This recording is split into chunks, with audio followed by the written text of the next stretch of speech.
आज बसंत पंचमी है। साथ ही साथ परंपरा अनुसार जो सृजन और ज्ञान की अधिष्ठात्री देवी हैं मानी जाती हैं सरस्वती, उनका भी जन्मोत्सव है जो देश भर में विविध रूपों में मनाया जाता है। और आज ही 20वीं शताब्दी की हिंदी कविता के अत्यंत महत्वपूर्ण कवि, जो अपने को सरस्वती पुत्र ही मानते थे और सरस्वती के जन्मदिन पर ही अपना जन्मदिन मनाते थे, महाप्राण महाकवि सूर्यकांत त्रिपाठी निराला का भी जन्मदिन है। 125वां जन्मदिन है। 1896 उनका जन्म वर्ष माना जाता है, अंतः साक्ष्यों से भी, और बाद में इसे डॉक्टर रामविलास शर्मा ने भी स्वीकार कर लिया।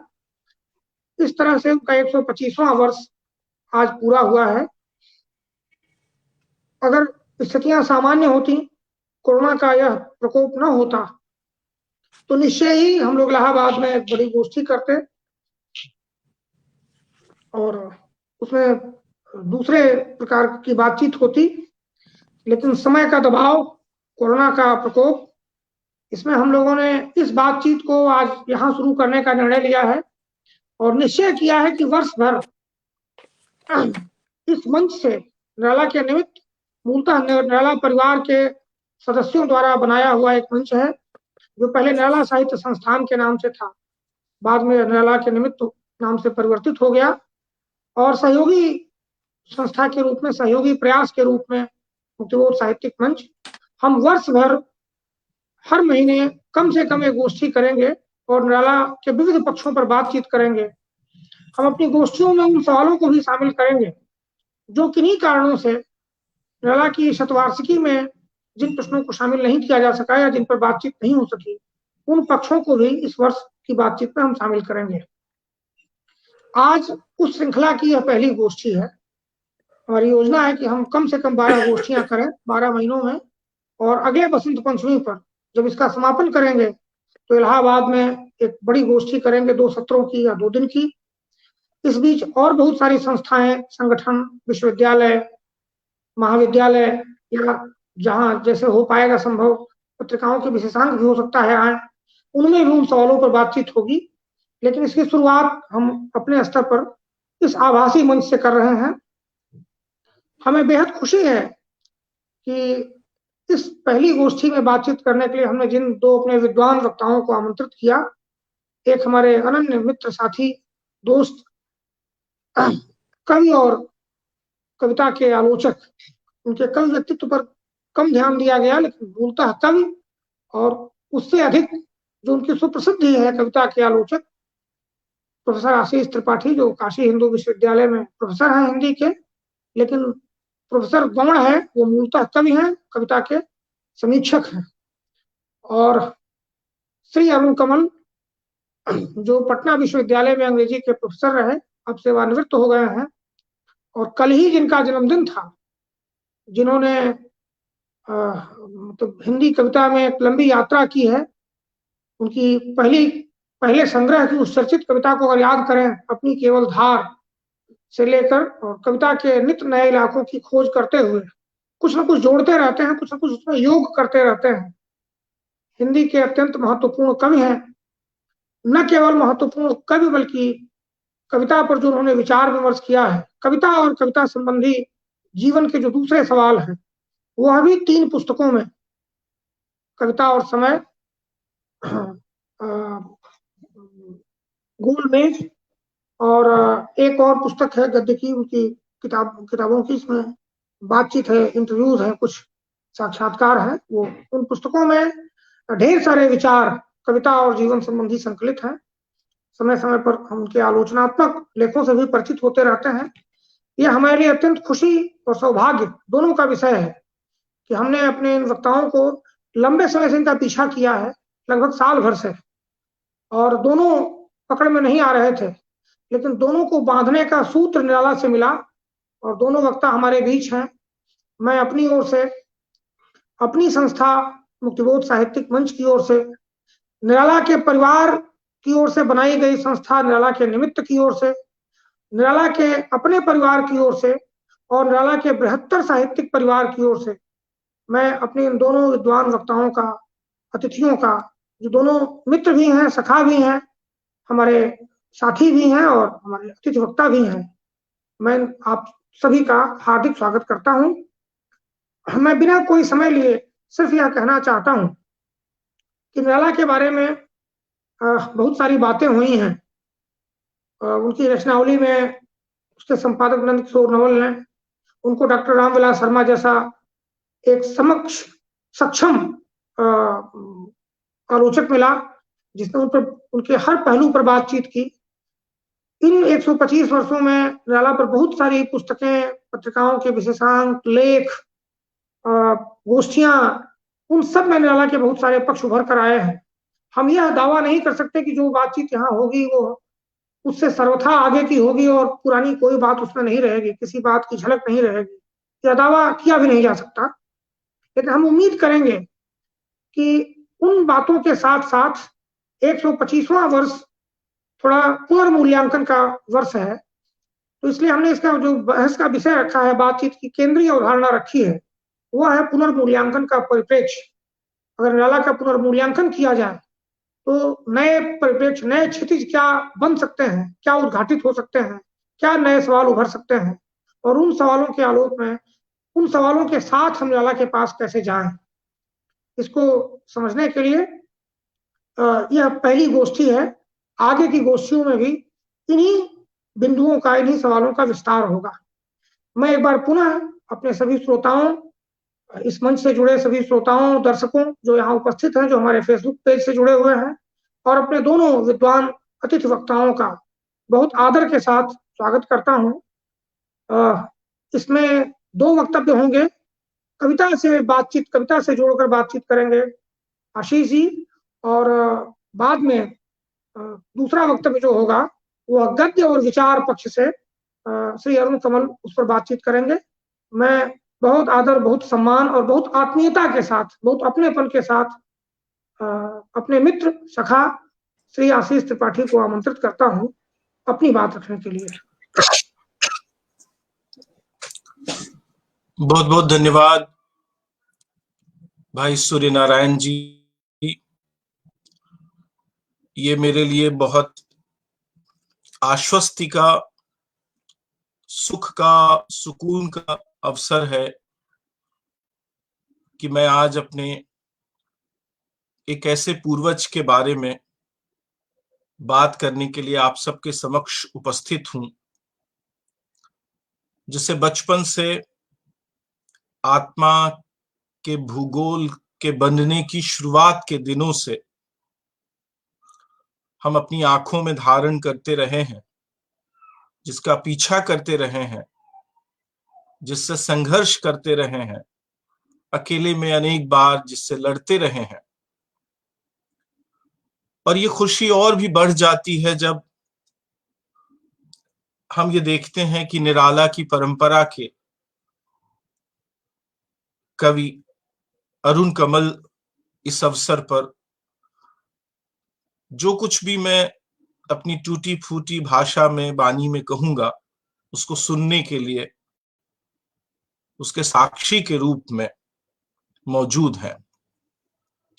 ये जो दोहरी उपस्थिति है, निराला की उपस्थिति और अरुण कमल जी की उपस्थिति, इन दोनों का एक साथ होना मेरे लिए बहुत सुख का अवसर है।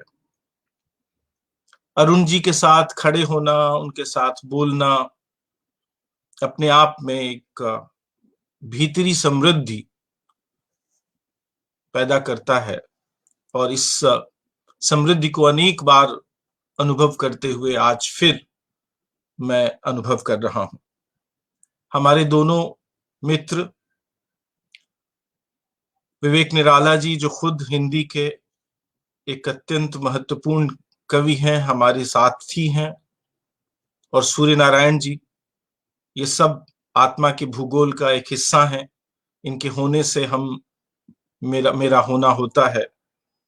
इन्होंने आज मुझे कुछ बात कहने के लिए आमंत्रित किया है, अवसर दिया है। इसके लिए मैं इन दोनों को के प्रति आभार व्यक्त करते हुए आज की बातचीत शुरू करूंगा। मेरे मन में सही सही कोई स्पष्ट रूपरेखा नहीं है, क्योंकि निराला के बारे में निरंतर पिछले 25 से भी ज्यादा वर्षों से उनको पढ़ते हुए, उनके साथ एकांत में समय बिताते हुए, उनसे लड़ते झगड़ते, उनसे संघर्ष करते हुए बहुत तरह की बातें अलग अलग मौकों पर दिमाग में आती रही हैं, और उनमें से बहुत सारी बातें अलग अलग अवसरों पर कही भी हैं मैंने, और अरुण जी ने तो बकायदा व्यवस्थित तरीके से लिखा है। इसलिए कोई व्यवस्थित रूपरेखा नहीं है मेरे मन में कि कहां से शुरू करें और कहां करें, कहां खत्म करें उसे। खासतौर पर यह बात भी कि आज जब हम बातचीत करने के लिए इकट्ठा हैं तो समय कितना बदल गया है। आज से 100 साल पहले जब निराला थे, उन्होंने लिखना शुरू किया था हिंदी में, तो जो स्वप्न थे, जो संघर्ष थे, जो आकांक्षाएं थी, जो पराजयें थी, जो टूटन थी, जो नाउम्मीदी थी, और उसके भीतर से संघर्ष की जो एक आग थी, उसमें कितना परिवर्तन आ गया है।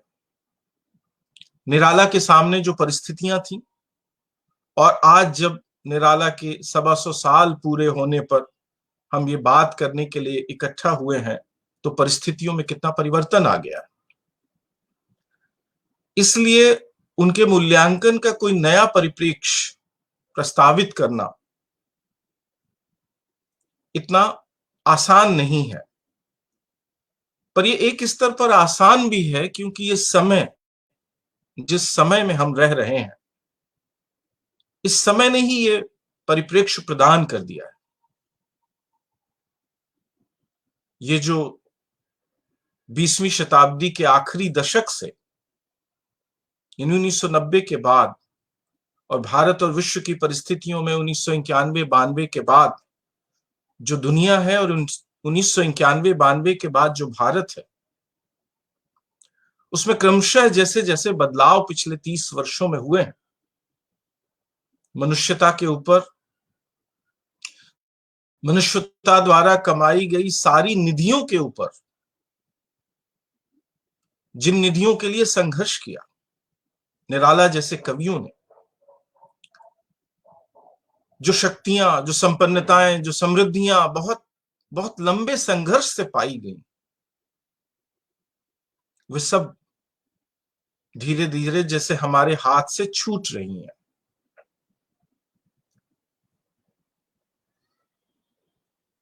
इसलिए ये हाथ से छूटते चले जाना, जब निराला थे तो उनके सामने ये संघर्ष था कि ये हाथ में आए। स्वतंत्रता, समानता, न्याय, बंधुत्व, लोकतांत्रिकता, सबको बराबरी का हक, सामाजिक न्याय, ये सब चीजों के लिए संघर्ष करना था। बीच में ऐसा लगने लगा कि जैसे कुछ हमने हासिल किया है, कुछ हमने पाया है, कुछ हमारे हाथ में आया है। लेकिन पिछले 3 दशकों से जैसे फिर ये एक नाउम्मीदी तारी हो रही है हम पर, और पिछले कुछ वर्षों में तो वो लगातार बढ़ी है कि वो सब कुछ जो हमारे पुरखों ने हमारे लिए कमाया था, हम उसे गंवा रहे हैं, और हम इसे गंवाते हुए देख रहे हैं। इसलिए परिप्रेक्ष्य, ये समय है, ये परिस्थिति जिससे दुनिया गुजर रही है। लोकतंत्र का जो हाल है पूरी दुनिया में, ऐसा लगता है कि जैसे लोकतंत्र की जरूरत नहीं रही समाजों को। ऐसा लगता है कि जैसे राष्ट्र राज्यों को लोकतंत्र की जरूरत नहीं रही। लोकतंत्र को छद्म के रूप में देखने की तो एक हमारे पास दृष्टि थी, लोकतंत्र के अंतर विरोधों को देखने की एक दृष्टि हमारे पास थी, और हम उससे संघर्ष करते थे, संघर्ष कर रहे थे, हमारे लोग, जनता संघर्ष कर रही थी। पर अब तो लगता है कि जैसे वो छद्म वो भी खत्म होने की दिशा में है।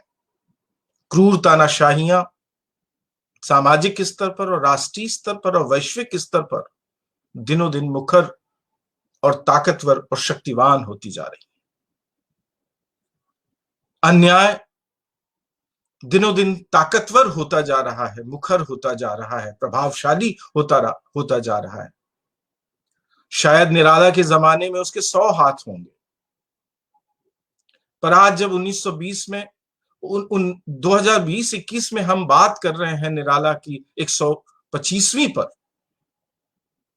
तो अन्याय के अनगिनत चेहरे, लाख से ज्यादा चेहरे, कई लाख चेहरे अन्याय के, इतना सूक्ष्म होकर अन्याय हमारे सामने उपस्थित है। लेकिन दिनों दिन ये अनुभव हमारा घनीभूत होता जाता है कि जो पहचान की थी निराला ने 1935-36 में कि यह अन्याय आसमान से पैदा नहीं होता, या अन्याय अचानक नहीं होता, इस अन्याय के पीछे सामाजिक, राजनैतिक, धार्मिक शक्तियां होती हैं, जिसे निराला ने राम की शक्ति पूजा में शक्ति कहकर संबोधित किया था। अन्याय जिधर है उधर शक्ति। अन्याय करने का साहस, अन्याय करने की क्षमता, अन्याय करने की मेधा, अन्याय किया जाए और उसके सामने कोई न खड़ा हो, ये परिस्थिति पैदा करने की शक्ति सिर्फ शक्ति संरचना में, सत्ता संरचना में है। और इसलिए निराला का ये अनुभव एक गुलाम देश में उपनिवेशवाद और साम्राज्यवाद की, सामंतवाद की मिलीजुली शोषण प्रक्रिया, शोषण चक्की से के नीचे दबे हुए, उससे पिसते हुए समाज में मौजूद अन्याय और शक्ति संरचना के संबंध की तरफ निराला ने हमारा ध्यान खींचा था। उन्होंने बताया था कि अन्याय सिर्फ वे कर सकते हैं, वे करते हैं। अन्याय की परियोजनाएं उनके घरानों से, उनके घरों से, उनकी हवेलियों से चलती हैं, उन दफ्तरों से चलती हैं जिनके पास शक्ति है, ज्ञान की शक्ति, संपत्ति की, पूंजी की शक्ति, सेना की शक्ति, धार्मिक प्रभुता की शक्ति, कुलीनता की शक्ति और अनंत तरह की शक्तियां। निराला ने अपने जमाने में शक्ति के कुछ चेहरे देखे होंगे, कुछ चेहरे देखे थे, क्योंकि पूंजीवाद ने और पहले से मौजूद सामंतवाद ने पूरी दुनिया के अलग अलग इलाकों में गठजोड़ कायम करके, धर्मतंत्रों ने और पितृसत्ता ने पूंजीवाद के साथ गठजोड़ कायम करके कुछ चेहरे कायम किए थे। लेकिन अब 1990 के बाद की इन परिस्थितियों में शक्ति के अनंत रूप, शक्ति के अनंत चेहरे। अब शक्ति का अर्थ सिर्फ ज्ञान शक्ति नहीं है, शक्ति का अर्थ सिर्फ धर्म शक्ति नहीं है, शक्ति का अर्थ सिर्फ पूंजी की शक्ति नहीं है, शक्ति का अर्थ सिर्फ समाज की शक्ति नहीं है, शक्ति का अर्थ सिर्फ जाति की, बिरादरी की शक्ति नहीं है, शक्ति का अर्थ सिर्फ सेना की शक्ति नहीं है। अब बहुत तरह की शक्तियां, प्रचार की शक्ति, लोकतंत्र को स्थगित कर सकने वाली, मिशन चला सकने की शक्ति, और तरह तरह की प्रौद्योगिकी की शक्ति, सूचना क्रांति की शक्ति। एक शब्द इन दिनों चर्चा में है, टूल किट की शक्ति। वे जिनकी सारी सत्ता टूल किट की शक्ति का प्रयोग करके खड़ी है। जब कोई वंचित समाज का कोई हिस्सा उसी टूल किट का इस्तेमाल करता है, उसी हथियार का इस्तेमाल करता है, तो शक्ति की उस संरचना को, शक्ति के इन नए चेहरों को बड़ी तिलमिलाहट होती है। तो निराला के बाद से लेकर अब तक शक्ति के अनंत रूपों का विकास हुआ। निराला ने तो लोकतंत्र के भीतर बहुसंख्यकवाद की शक्ति का इस तरह से उभार नहीं देखा था, लेकिन अब लोकतंत्र की शक्ति के भीतर, लोकतांत्रिक प्रक्रियाओं के भीतर पिछले 3 दशकों में, बल्कि और थोड़ी ज्यादा, बहुसंख्यकवाद की एक शक्ति खड़ी हुई है। ये सारे के सारे शक्ति के नए चेहरे, जिनसे निराला परिचित होंगे तो शायद बहुत इनके प्रारंभिक रूप निराला के सामने मौजूद रहे होंगे, लेकिन हमारे सामने 2020-21 में जब हम निराला की 125वीं पर बात करने खड़े हुए हैं, तो शक्ति के ये रूप, शक्ति संरचनाओं के ये रूप अनंत चेहरे लेकर हमारे सामने मौजूद है। लेकिन क्या गजब है ये अनुभव, और क्या कमाल है हमारे उस पुरखे कवि की आंख, जो भविष्य तक देख सकती थी, कि उसने जो सूत्र हमें दिया वो आज भी उतने ही काम का है। अन्याय जिधर है उधर शक्ति। शब्दों पर, पंक्तियों पर न जाए, अन्याय और शक्ति के संबंध पर गौर करें। दोनों साथ हैं। यही बात तो कह रहे थे मुक्तिबोध। अन्याय और शक्ति के गठबंधन की तरफ ही तो इशारा कर रहे थे मुक्तिबोध, जब वो अंधेरे में कविता में विचित्र प्रोसेसन के माध्यम से लोकतंत्र के भीतर काम कर रही अलोकतांत्रिक जन विरोधी शक्तियों के गठजोड़ की बात कर रहे थे। जब वो बता रहे थे हमें कि ये वही लोग हैं जो दफ्तरों में, जो रात में दिखते हैं भूत पिशाच काय, और ये दिन में दफ्तरों में मिलकर करते हैं षड्यंत्र। ये जो पूरी की पूरी लोकतांत्रिक राष्ट्रों, राजनीतिक प्रक्रियाओं के भीतर अन्याय और शक्ति संरचना के बीच जो नए नए गठजोड़ बन रहे थे, निराला का एक उत्तरवर्ती कवि, निराला का एक वंशज कवि मुक्तिबोध उसी की तरफ तो इशारा कर रहा था, अन्याय और शक्ति के गठबंधन की तरफ।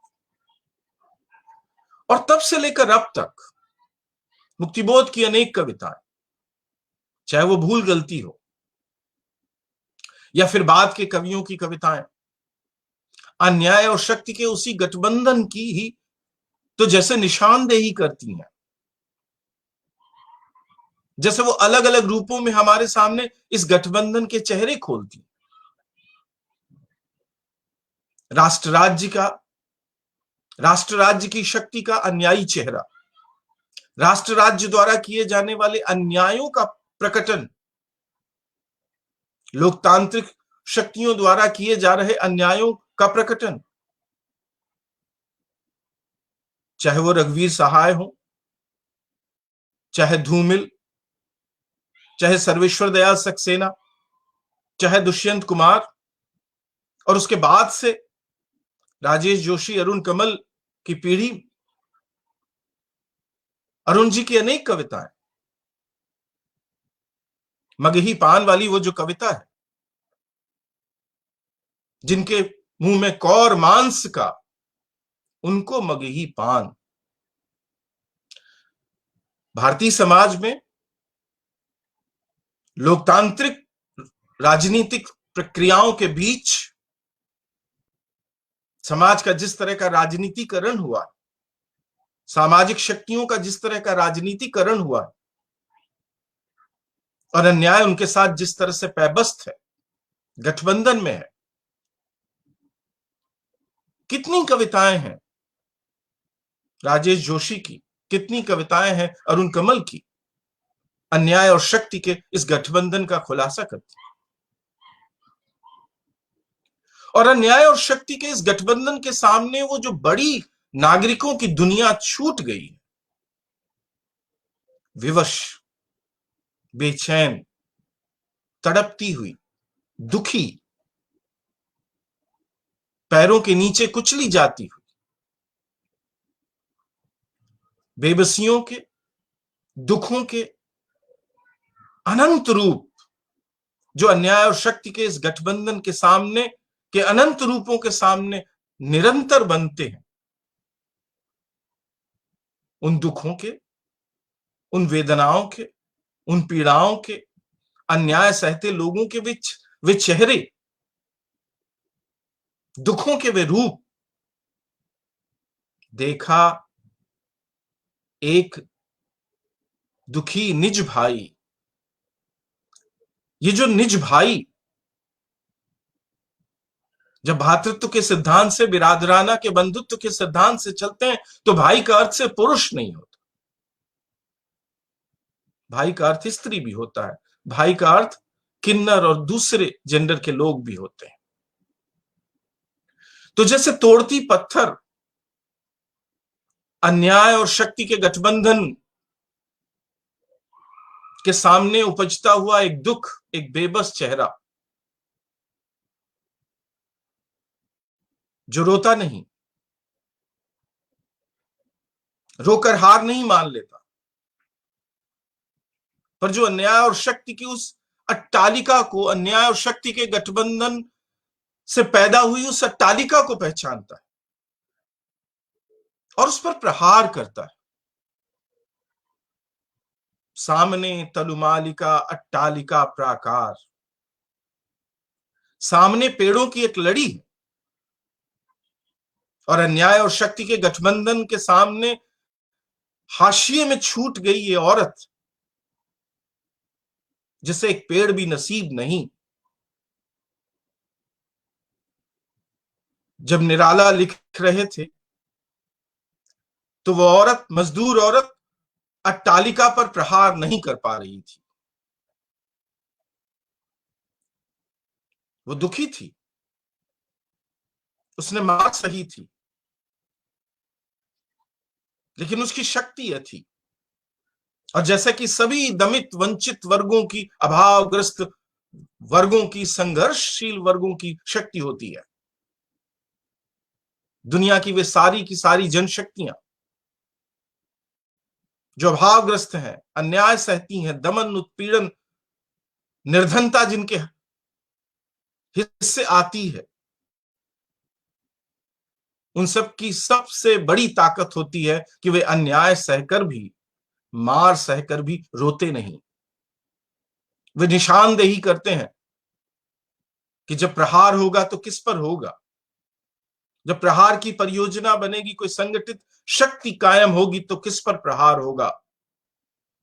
सामने तरुमालिका अट्टालिका प्राकार, सम्मुख उस अन्याय और शक्ति के उस गठबंधन की पहचाने, अन्याय और शक्ति के गठबंधन से पैदा होने वाली वो संस्थाएं जो उसके लिए जिम्मेदार हैं, उस पर प्रहार होगा। गुरु हथौड़ा हाथ करती बार बार प्रहार। निराला ने अन्याय और शक्ति के गठबंधन से बने सामाजिक राजनीतिक रूपों के सामने पैदा होते, अनंत सदियों से पैदा चले आ रहे दुख रूपों को पहचाना था। निराला की कविता के केंद्र में यदि एक तरफ स्वतंत्रता की भावना है, स्वतंत्रता वो भाव है, स्वतंत्रता वो कल्पना है, स्वतंत्रता वो बोध है जिससे निराला की समूची कविता, निराला का समूचा गद्य, निराला का समूचा गद्य संचालित होता है एक तरफ, तो दूसरी तरफ स्वतंत्रता के अभाव में पैदा हुए अनंत तरह के दुख, यानी वेदना उनकी कविता की एक संचालक शक्ति की तरह नजर आती है, शुरुआत से लेकर आखिर तक। पत्रोत्कंठित जीवन का विष बुझा हुआ है, यहां तक। निराला 20वीं शताब्दी के कवि हैं।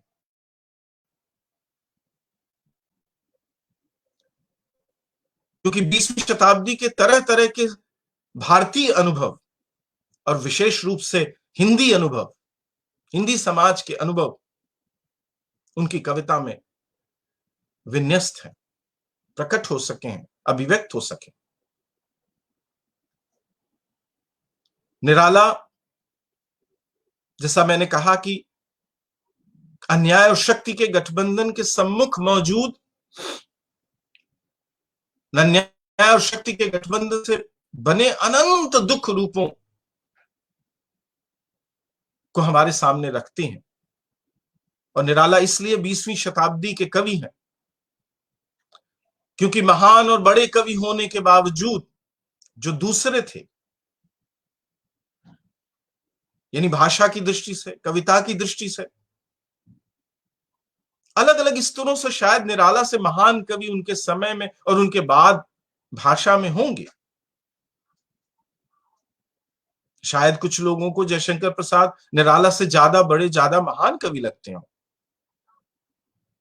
ये संभव है कि अज्ञेय कुछ लोगों को निराला से बड़े कवि लगते हैं, या ऐसे और कुछ नाम लिए जा सकते हैं।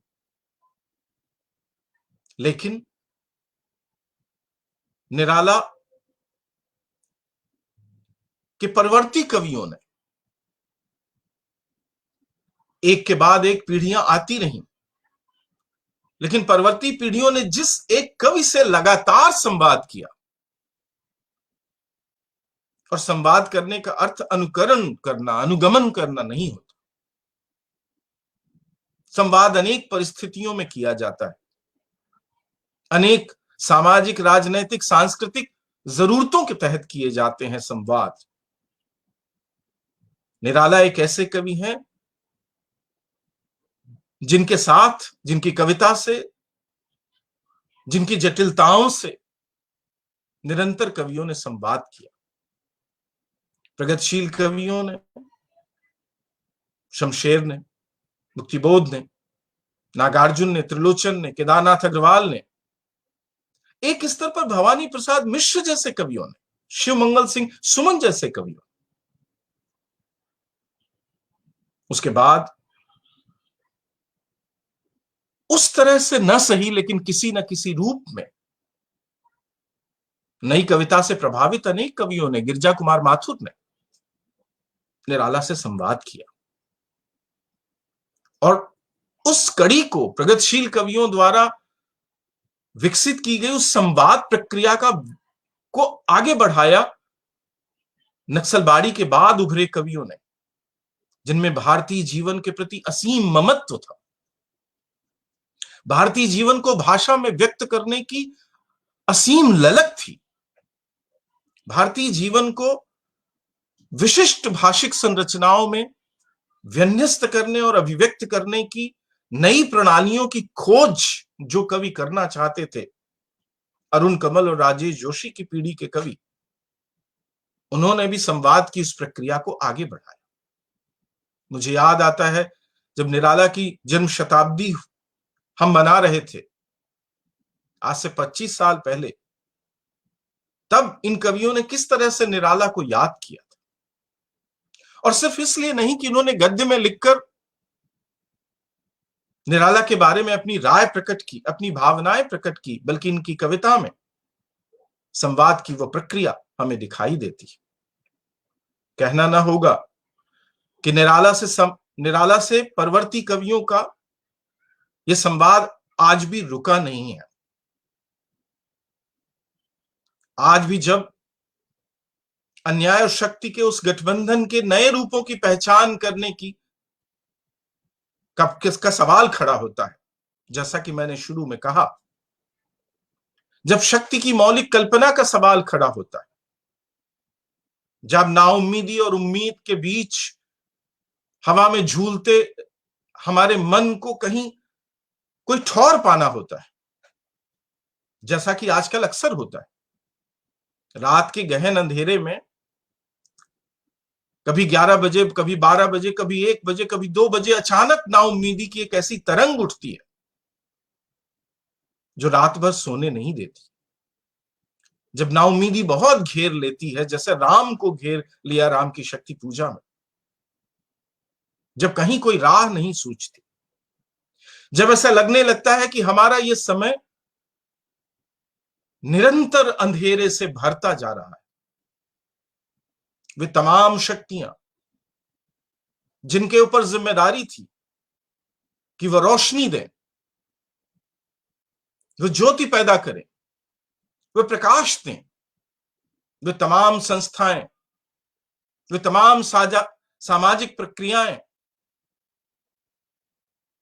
वे तमाम खोजें जो मनुष्य ने बहुत श्रम से लोकतांत्रिक संघर्षों के दौरान, स्वातंत्र संघर्षों के दौरान कमाई थी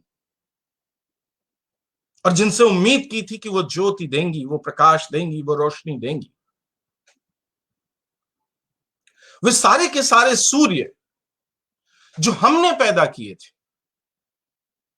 जो मनुष्य ने पैदा किए थे, जो अफ्रीकी लोगों ने, लैटिन अमेरिकी लोगों ने, जो अमेरिकी आदिवासियों ने, एशियाई लोगों ने, औरतों ने, मर्दों ने, कालों ने, दलितों ने, शूद्रों ने, किसानों ने, मजदूरों ने, दुनिया भर में तमाम जगहों पर अल्पसंख्यक होने का दुख भोगते लोगों ने, सेना की पैरों तले पिसती आबादियों ने जो सूर्य पैदा किए थे, लोकतंत्र का सूर्य, संसद और विधानसभाओं के सूर्य, वे तमाम संस्थाएं जो हमने पैदा की थी, वो ज्ञान, वो परिकल्पनाएं, वे स्वप्न जो सूर्य की तरह हमारे सामने चमकती थी और जिनसे उम्मीद थी कि वो रोशनी देंगी, आप आज जब 2020 या 19 की किसी शाम या रात को लगता है कि वे सारे के सारे सूर्य जैसे कि डूब गए हैं, लोकतंत्र का सूर्य अस्त हो गया है, न्याय का सूर्य जिस पर बड़ा दंभ था डूब गया है, समानता का वो सूर्य, जनतंत्र का वो सूर्य डूब गया है। और इन सूर्यों के डूबने से, ये सूर्य कोई एक नहीं, अनंत सूर्य हमने पैदा किए थे आजादी की लड़ाइयों के दौरान दुनिया भर। जब 2019, 20 या 21 की किसी शाम हमें लगता है कि ये सारे के सारे सूर्य अचानक डूब गए, हम एक गहन अंधेरे में चले गए हैं और अंधेरे में कोई ज्योति नहीं, कोई प्रकाश नहीं, कोई चंद्रमा नहीं। आप देखिए कि आसमान में होता है सूर्य, आसमान में होता है चंद्रमा, और जब आसमान सूर्य को और चंद्रमा को निगल ले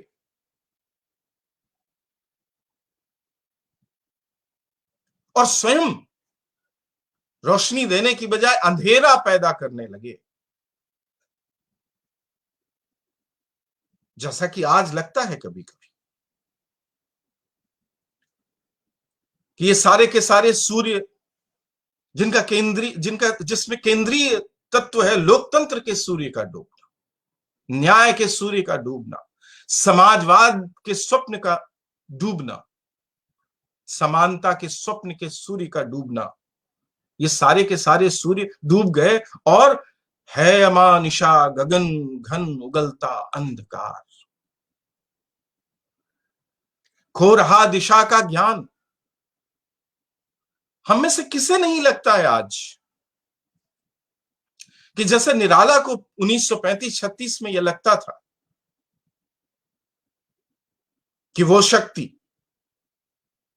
जो लोकतंत्र का दंभ भरती है, जो न्याय का दंभ भरती है, लोकतंत्र और न्याय की शक्ति सूर्य डूब गए हैं, ऐसे हमें लगता है आज। किसे नहीं लगता कि खो रहा दिशा का ज्ञान, हवा के चलने पर भी नियंत्रण है, हवा भी उनकी मर्जी से चले जिन्होंने सूर्य को अपनी हवेली में कैद कर रखा है। स्तब्ध है पवन चार। तब ये जो परिस्थिति है, ये जो नाउम्मीदी है, ये जो निराशा है, उसके साथ जो ये अवसाद है। कौन कहता है कि राम की शक्ति पूजा के राम एक कोई परम ब्रह्म परमेश्वर विष्णु के अवतार वे राम हैं जो पुरातन कथाओं में मौजूद थे? नहीं,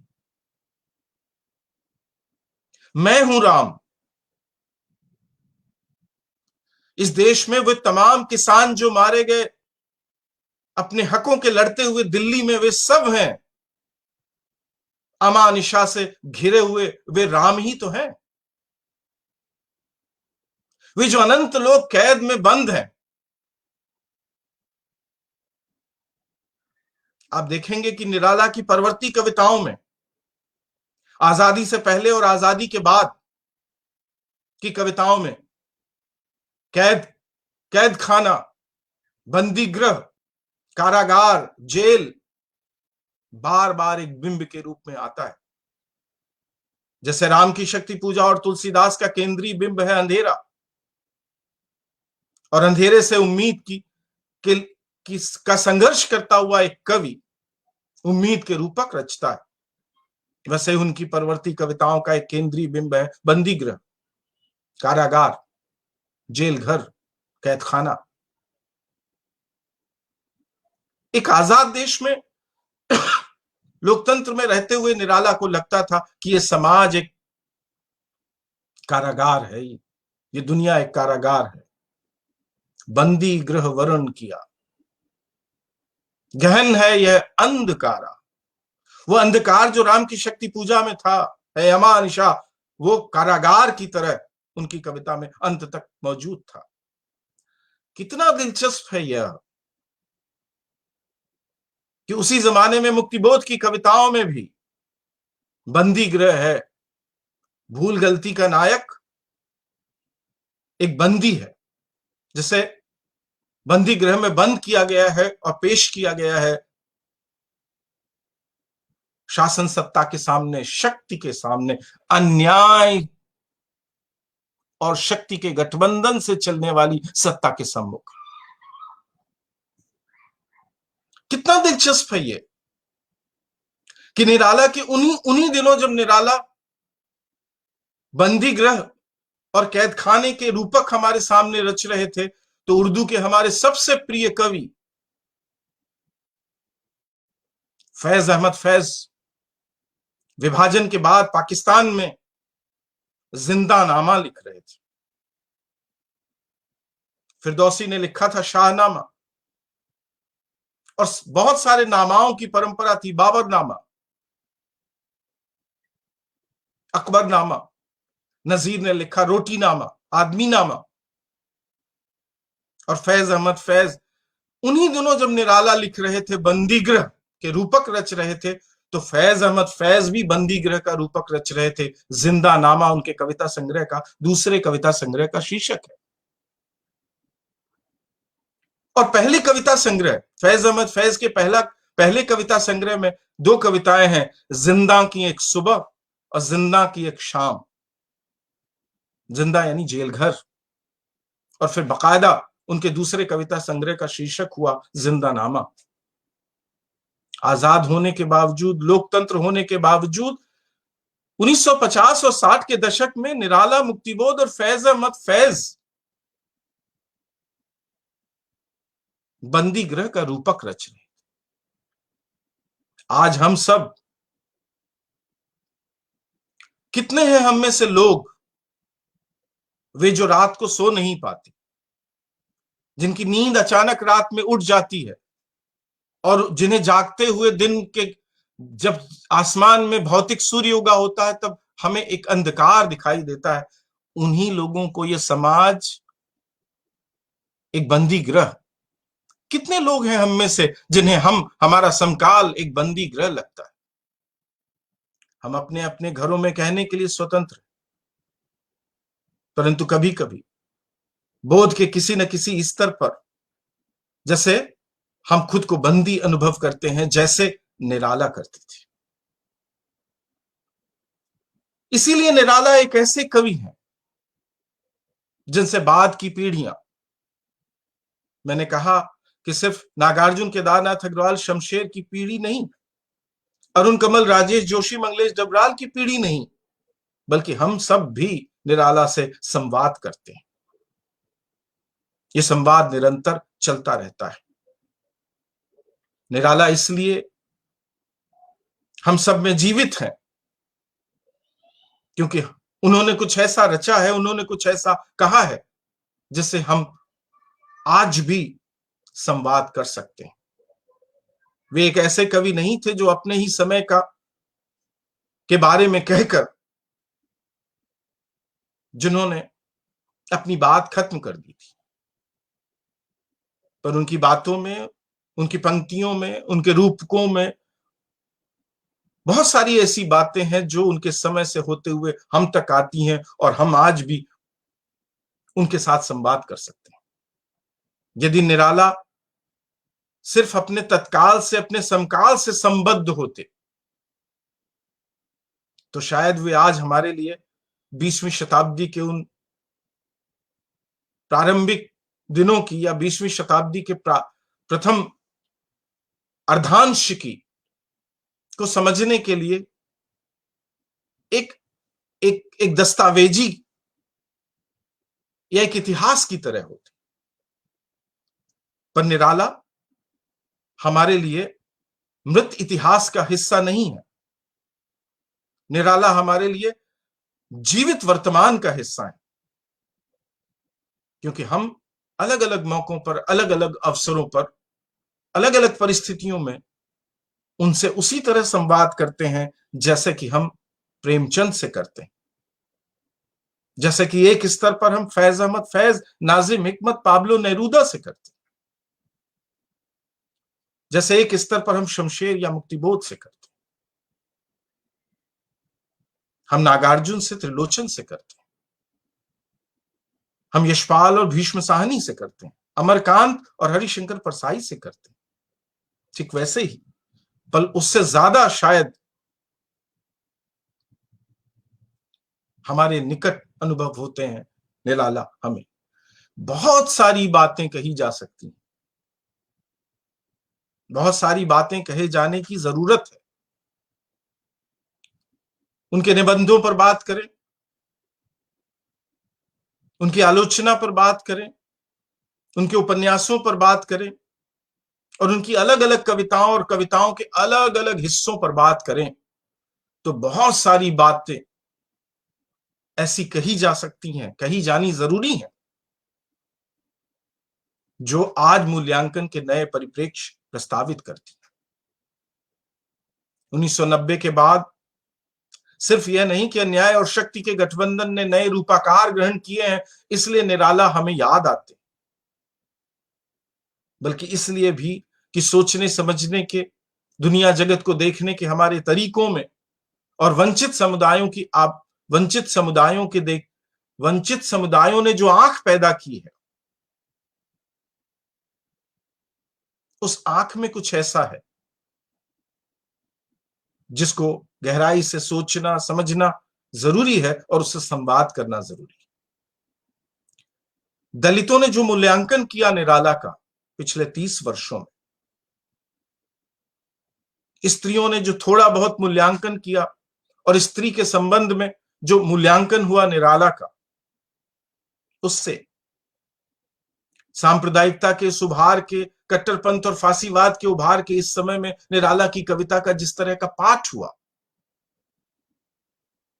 और निराला की कविता के भीतर जिस तरह की समस्याएं देखी गई, हमारे दलित साथियों ने देखी, स्त्री पाठ, निराला का स्त्री पाठ करने वाले लोगों ने देखी, यह सांप्रदायिकता को, धर्मनिरपेक्षता को एक लिटमस पेपर टेस्ट मानने वाले लोगों ने देखी। माने वे लोग जो किसी भी अन्य भाव या बोध की तुलना में, जिनके लिए आज सेकुलरिज्म, धर्मनिरपेक्षता एक निर्णायक पहलू है जिनके लिए, और वो सिर्फ और सिर्फ और सिर्फ उसी पहलू से कविता या साहित्य का मूल्यांकन करते हैं। ऐसे तमाम लोगों ने जो कुछ कहा वो भले दूर से देखने पर एकांगी लगता, लेकिन उस सब से संवाद किए जाने की जरूरत है। उन सब सवालों पर बात किए जाने की जरूरत है। जब हम 125 वर्ष पूरे होने पर मूल्यांकन के नए परिप्रेक्ष्य प्रस्तावित करेंगे तो उन सब पहलुओं पर भी बात की जानी जरूरी है। मिथकों का पहलू बहुत महत्वपूर्ण है।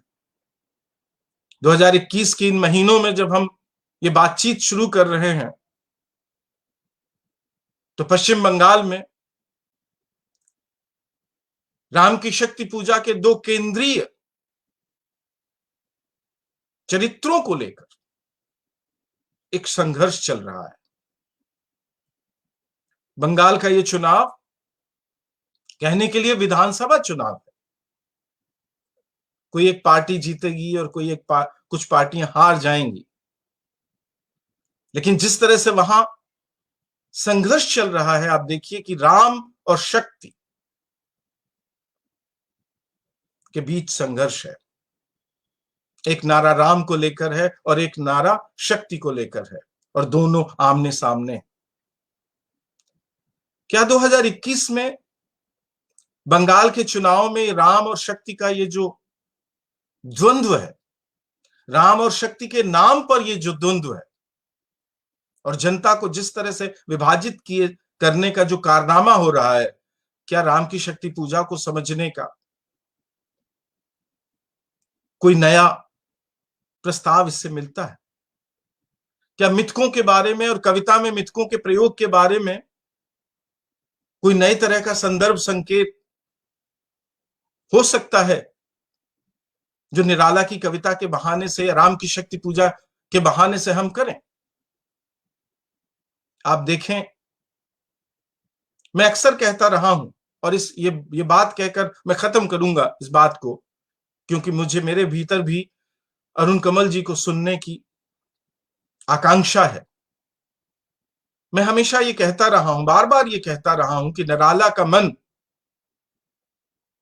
निराला राम का बेहिचक इस्तेमाल करते हैं कविता, निराला बेहिचक शक्ति का इस्तेमाल करते हैं। उनकी बहुत सारी कविताओं में वो ब्राह्मण परंपरा के मिथकों का बेहिचक अकुंठ उपयोग करते हैं।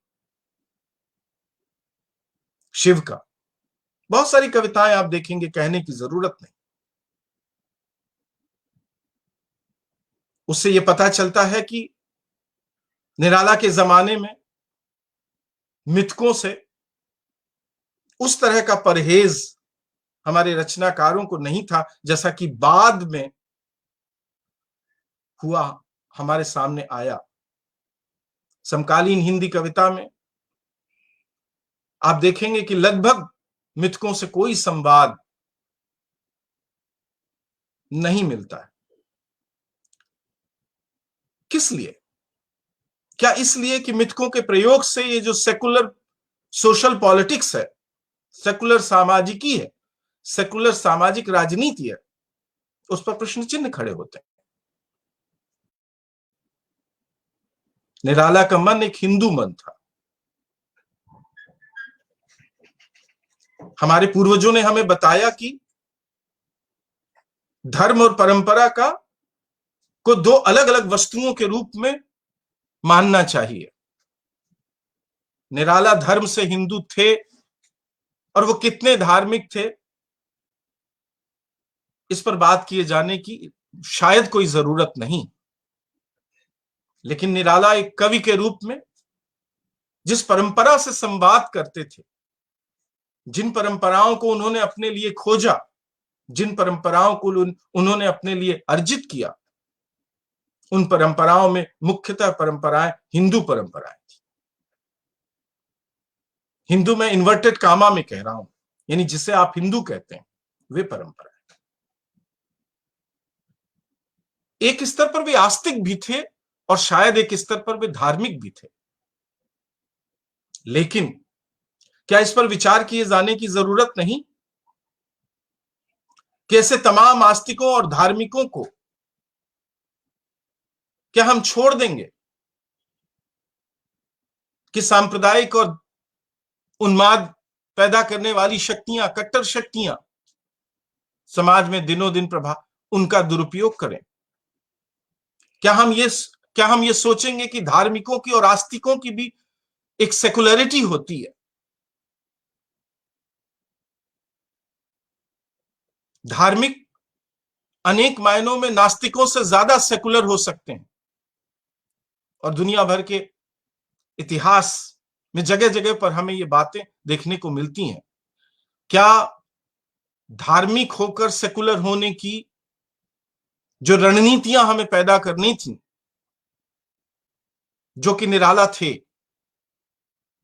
वे हिंदू परंपरा से संवाद करते थे, एक कवि के रूप में उस संपत्ति का उपयोग करते थे और उसे वो पुनर्नवा करते थे, उसे अपने जमाने के सत्य को कहने के लिए उसे जरिया बनाते थे।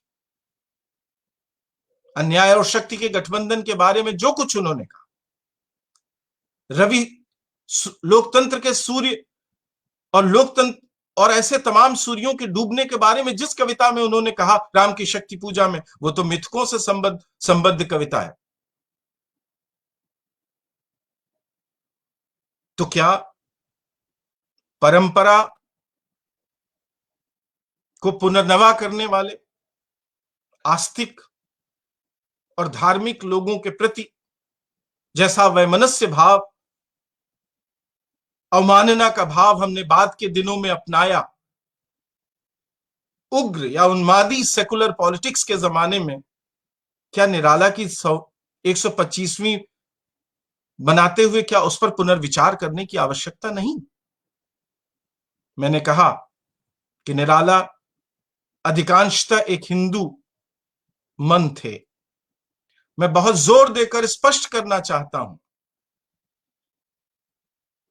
कि वे हिंदूवादी नहीं थे, वे किसी हिंदू राष्ट्र की परिकल्पना नहीं करते थे, वह किसी हिंदू राष्ट्रवाद के समर्थक नहीं थे, और वे हिंदुत्ववादी तो दूर दूर तक नहीं थे, बल्कि उन सभी शक्तियों की वे मुखालफत करते थे, विरोधी थे। निराला हिंदू परंपरा से संवाद करते थे, वे एक आस्तिक थे, एक धार्मिक थे, इस अर्थ में वे हिंदू थे, लेकिन वे हिंदूवाद, हिंदू राष्ट्रवाद और हिंदुत्ववाद के घनघोर विरोधी थे। वे हिंदू मुस्लिम एकता के पैरोकार थे, वे हिंदू परंपराओं के पुनर्नवता के समर्थक थे। क्या आज इन सब मुआमलों पर और इनको केंद्र में रखकर ये जो उग्र सेकुलर मुखरता हमने पिछले 30 या 40 वर्षों में अपनाई है, कहीं ऐसा तो नहीं कि हमने सेकुलर होने के मोह में अपनी तमाम विरासत से पल्ला झाड़ लिया है? हम एकांगी, एक स्त्री हो गए हैं। हमने जनता के उन तमाम वर्गों से संवाद बंद कर दिया है जो आस्तिक हैं, जो धार्मिक हैं, लेकिन जिनमें सेकुलर होने की अपार संभावनाएं मौजूद हैं और जो मूलभूत रूप से सेकुलर है। भारत की तमाम वैष्णव परंपराएं, शैव परंपराएं और शाक्त परंपराएं अपने निजी भारतीय अर्थों में, देशज अर्थों में सेकुलर थी, धर्मनिरपेक्ष थी। तभी तो किसी रसखान को, किसी नजीर अकबराबादी को कृष्ण के बारे में लिखते हुए, सर मोहम्मद इकबाल को राम को इमाम हिंद कहते हुए कोई परेशानी नहीं होती थी। और तब लोग कह सकते थे, इन मुसलमान हरिजनन पर कोटिन हिंदू वारिये, ऐसा कह सकते थे। एक खास तरह का, एक खास काट का सहभाव और सामासिकता हमने विकसित की थी। कहीं ऐसा तो नहीं कि यूरोप के ढांचे की, यूरोप के राष्ट्र राज्यों की जरूरत की ये जो सेकुलरिटी है, उसके मोह में, उसके अतिरेकी भंगिमाओं में हमने अपनी उन परंपराओं से जनता के उस बड़े हिस्से से और यहां तक कि निराला जैसे कवि से पल्ला छुड़ाने और अपना संबंध तोड़ने की एक भीतर ही भीतर एक दुखद रणनीति हमने बना ली। इन सब मुद्दों पर बात होनी चाहिए और मुझे बेहद खुशी है कि चारों तरफ से डंडे पड़े, मार पड़े, लेकिन तब भी इन सब सवालों पर कठोरता से बात की जानी चाहिए। मैं बहुत ही विनम्रता से कहना चाहता हूं कि इकहरे और एक स्तरीय सेकुलर कवियों की तुलना में मुझे निराला जैसे बहुआयामी, बहुस्तरीय और मिथकों का और परंपरा का ऐसा गहन रचनात्मक इस्तेमाल करने वाले कवियों के साथ रहने का मेरा मन करता है। वो तमाम परंपरा के हिस्सों का उपयोग करते हुए हम अपने समय के बारे में बात कहें और उन तमाम के प्रति एक अवमानना भरा दृष्टिकोण न रखें। इसलिए इन सब मामलों में ये जो मुख्य धारा की राजनीति ने हम पर जो दबाव बनाए हैं, जिसके कारण हमने इस तरह के खास काट के सेकुलरिज्म की रणनीतियां कविता के क्षेत्र में या साहित्य के क्षेत्र में अपनाई हैं, जिनमें हमने बहुत सारे इकहरे और एक आयाम वाले कवियों को बहुत महान इसलिए बना रखा है क्योंकि वो हमारी सेकुलर सोशल पॉलिटिक्स में फिट बैठते हैं, और हम निराला से पल्ला छुड़ाते हैं और उनका वंशज होने से इनकार करते हैं भीतर ही भीतर कहीं मन ही मन, क्योंकि इससे हमारी सेकुलरिज्म पर, ये जो हमारी सेकुलर इमेज है उस पर प्रश्न चिन्ह खड़ा होता है। मैं बहुत विनम्रता से कहना चाहता हूं कि मुझे ऐसे इकहरे सेकुलर कवियों के साथ नहीं जाना है। मुझे जटिल परंपरा बोध वाले, भले ही वे तार्किक तौर पर, विचारधारात्मक तौर पर सुसंबद्ध ना हो, सुसंगत ना हो, लेकिन वो परंपरा से एक बहुआयामी संवाद हमारे लिए संभव करते हैं और रास्ते खोलते हैं। और उनमें जो सबसे बड़ा नाम, सबसे बड़ा चेहरा और सबसे तेजस्वी पूर्वज है हमारा निराला, उसके साथ खड़े होने का, उससे सीखने का और उससे संवाद करने का और उससे लड़ने का भी हमारा मन होता है। ये एकायामी इकहरे सेकुलर पॉलिटिक्स में फिट बैठने वाले कवियों से तो संवाद करने का भी फिलहाल मेरा मन नहीं है। बहुत बहुत धन्यवाद, बहुत बहुत शुक्रिया। बहुत आभार और एक बेहद विचारोत्तेजक बातचीत जो व्याख्यान की शक्ल में थी।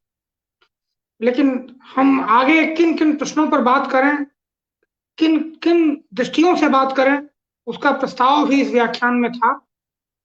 निराला की कविता छायावाद के दौर में 20वीं शताब्दी के तीसरे और चौथे दशक में तो प्रासंगिक थी ही, आज कैसे प्रासंगिक है, आज वह शक्ति और अन्याय के संबंधों को कैसे कुरेदती है, जो और जटिल रूप में हमारे सामने आ रहे हैं, कैसे उसको भी देखती है, कैसे वो अपने ही समय का आख्यान नहीं रच रही थी, भविष्य का भी आख्यान रच रही थी। इन सभी प्रश्नों पर बहुत विस्तार और बहुत ही एक सघन बातचीत हम लोगों ने सुनी। जो नीचे टिप्पणियां आ रही हैं, उन टिप्पणियों को पढ़कर जो लगातार फ्लैश कर रही थी, हम देख रहे हैं कि इस व्याख्यान को लोगों ने कितना पसंद किया, इस बातचीत को कितना पसंद किया। मैं अपने मंच की ओर से, इस आयोजन समिति की ओर से बहुत आभार व्यक्त करता हूं अपने प्रिय मित्र आदरणीय प्रोफेसर आशीष त्रिपाठी के लिए, जिनको अरुण कमल जी ने कहा था कि उनको पंडित आशीष त्रिपाठी कहा जाए, तो आदरणीय पंडित आशीष त्रिपाठी के लिए मैं बहुत बहुत आभार प्रकट करता हूं इस पांडित्यपूर्ण व्याख्यान के लिए। अब जो दूसरा वक्तव्य हमारे सामने है, कोई अध्यक्षता नहीं है, ईश्वर की अध्यक्षता में दोनों व्याख्यान हो रहे हैं। सेकुलरिज्म के नए भावबोध की एक अवधारणा पेश ही की, तो हम लोग एक कविता संग्रह का शीर्षक उधार लेकर कहें कि ईश्वर की अध्यक्षता में हम लोग बातचीत कर रहे हैं, सरस्वती की अध्यक्षता में बातचीत कर रहे हैं। अरुण कमल जी बातचीत करें उसके पहले उनकी पुस्तक गोलमेज, जो उनके आलोचनात्मक लेखों और टिप्पणियों का संकलन है, उनकी दूसरी किताब है गद्य की, उसमें एक लेख है जो मूलतः भाषण दिया हुआ है इलाहाबाद में हिंदी साहित्य सम्मेलन में, निराला से सीख। उसका एक छोटा सा हिस्सा 3-4 वाक्य पढ़कर, वो 3-4 पेज का 5 पेज का लेख है, लेकिन मैं बहुत छोटा सा हिस्सा पढ़कर उनको आमंत्रित करता हूँ, क्योंकि वो कविता के बाहर के जो हिस्से हैं निराला के, खास करके गद्य, उसके बहाने उससे जोड़कर अपनी बातचीत रखेंगे। पर यह टिप्पणी कविता पर है, लेकिन निराला को समझने के लिए जरूरी टिप्पणी है। मुझे लगता है निराला ने अपने समय की सबसे बड़ी आलोचना दी, एक क्रिटिक तैयार की। कविता को अगर सार्थक होना है, अगर जीवन में उसका कोई भी स्थान है, तो अंततः उसे जीवन का क्रिटिक ही होना होगा। अंततः उसे अपने समय की आलोचना होना ही होगा। अपने इस दायित्व से कविता बच नहीं सकती। निराला उन कवियों में है जो निरंतर जीवन की, अपने समय की राजनीति की और उन्हीं के शब्दों को लेकर कहें तो उनकी कविता समय की सूचनाओं से संपृक्त है। समय की सूचनाओं से संपृक्त होकर अपने समय की तीव्रतम आलोचना निराला की कविता करती है। हमारी दृष्टि में उनकी प्रेम कविताएं भी यही करती हैं, राम की शक्ति पूजा भी। प्रेम से ज्यादा बड़ा विद्रोह और क्रांति, सब कुछ को बदलने वाली शक्ति और कोई दूसरी नहीं होती। लंबी टिप्पणी है, मैं यही ले आता हूं कि कैसे निराला की कविताएं अपने समय का और अपने बाद के समय का भी प्रतीक तैयार करती हैं। जैसा कि पहले वक्तव्य में हम लोगों ने सुना, मैं उसी वक्तव्य की निरंतरता में और इस टिप्पणी को एक तरह से बीच में योजक टिप्पणी बनाते हुए मैं बहुत आदर और बहुत सम्मान के साथ अपने बहुत प्रिय और बहुत आदरणीय कवि, जो 67 साल कल ही पूरा किए हैं अपने जीवन के, वैलेंटाइन सप्ताह खत्म होते होते, जिन्होंने प्रेम सप्ताह खत्म होते होते अपना जन्मदिन मनाया है, 67वां जन्मदिन, हम उनके शतायु होने की कामना के साथ उनको उनके वक्तव्य के लिए आमंत्रित करते हैं। आदरणीय श्री अरुण कमल जी। भाई, प्रेम सप्ताह कभी खत्म नहीं होता, ये चलता रहता है। तो प्रिय आशीष त्रिपाठी, सूर्य नारायण जी, विवेक निराला और आप सभी साथी जो यहाँ जुड़े हुए हैं, हम बहुत दूर से आपसे बात कर रहे हैं। आमने सामने बैठकर बात करने की स्थिति नहीं है। आज वसंत पंचमी है। निराला ने अपना जन्मदिन इसे माना और हम सब निराला का जन्मदिन आज ही मनाते हैं। निराला को जो वंदना सबसे प्रिय थी, 2 पंक्तियों की है वो, मैं उसको पहले सुनाना चाहता हूँ। करबदर सदृशम अखिलम या प्रसादतः कवयः पश्यन्ति सूक्ष्ममतयः सा जयति सरस्वती देवी। जिस सरस्वती देवी की कृपा से कविगण इस संपूर्ण भुवन को करतल पर रखे बदर बेर की तरह देखते हैं, मैं उसकी जय करता हूँ। ये निराला को बहुत प्रिय था और मैंने अभी वो जैसे तैसे सुनाया आपको। निराला एक ऐसे कवि हैं जो संपूर्ण भुवन को अपने करतल पर बदर की तरह, बेर की तरह देखते हैं और उस तरह प्रस्तुत करते हैं। आज जब 125 साल हो रहे हैं उनके प्रादुर्भाव के, तो ये सोच के ही पहले तो मुझको अजीब लगा कि 125 साल हो गए निराला के। ऐसा ही लगा था आज से 25 साल पहले जब हुआ कि वो 100 साल उनका पूरा हो रहा है। तो मुझको हमेशा लगता रहा और बहुत से लोगों को लगता रहा कि निराला लगातार हमारे साथ हैं।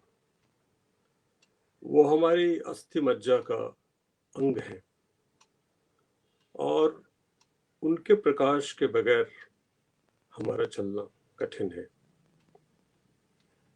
आशीष त्रिपाठी ने बहुत विस्तार से और बहुत गंभीरता से वो सारी बातें कही हैं और वो बहुत महत्वपूर्ण बातें हैं। वो हम सबको सोचने पर विवश करती हैं। उन्होंने शमशेर का भी उल्लेख किया, जिनकी प्रसिद्ध पंक्ति है, भूल कर जब राह भटका मैं, तुम ही झलके हे महाकवि, सघन तम की आंख बन मेरे लिए। तो निराला सघन तम की आंख शमशेर के लिए भी थे और हम सब के लिए है। लेकिन जो विषय सूर्य नारायण जी ने रखा है और विवेक जी ने, जो नए ढंग का विषय है कि आखिर एक कवि का पुनर्मूल्यांकन तो हम करते हैं। निराला खुद कहते हैं कि कोई भी आलोचना के परे नहीं है, कोई भी नहीं, और इसको वो साबित भी करते हैं बार बार।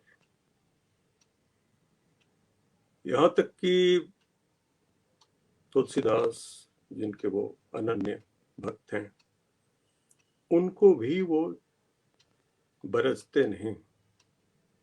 कुल्ली भाट के पहले ही पन्ने पर तुलसीदास का भी उल्लेख है। और जब आप किसी कवि को बहुत प्रेम करते हैं तो उससे कैसी घनिष्ठता होती है कि आप कुछ भी कह सकते हैं। निराला ने उस तरह तुलसीदास को याद किया है। मैं दोहराऊंगा नहीं, क्योंकि वो तो निराला और तुलसीदास के बीच की बात है। लेकिन आप उसको देखिएगा किस तरह उन्होंने तुलसीदास को भी नहीं छोड़ा। अब अभी 2021 में जब हिंदी कविता में और विश्व कविता में बहुत से परिवर्तन हुए हैं, खुद गद्य में जो परिवर्तन हुए वो तो आश्चर्यचकित करने वाले हैं। उसमें हम निराला को कैसे समझें और कैसे और क्या सीखें।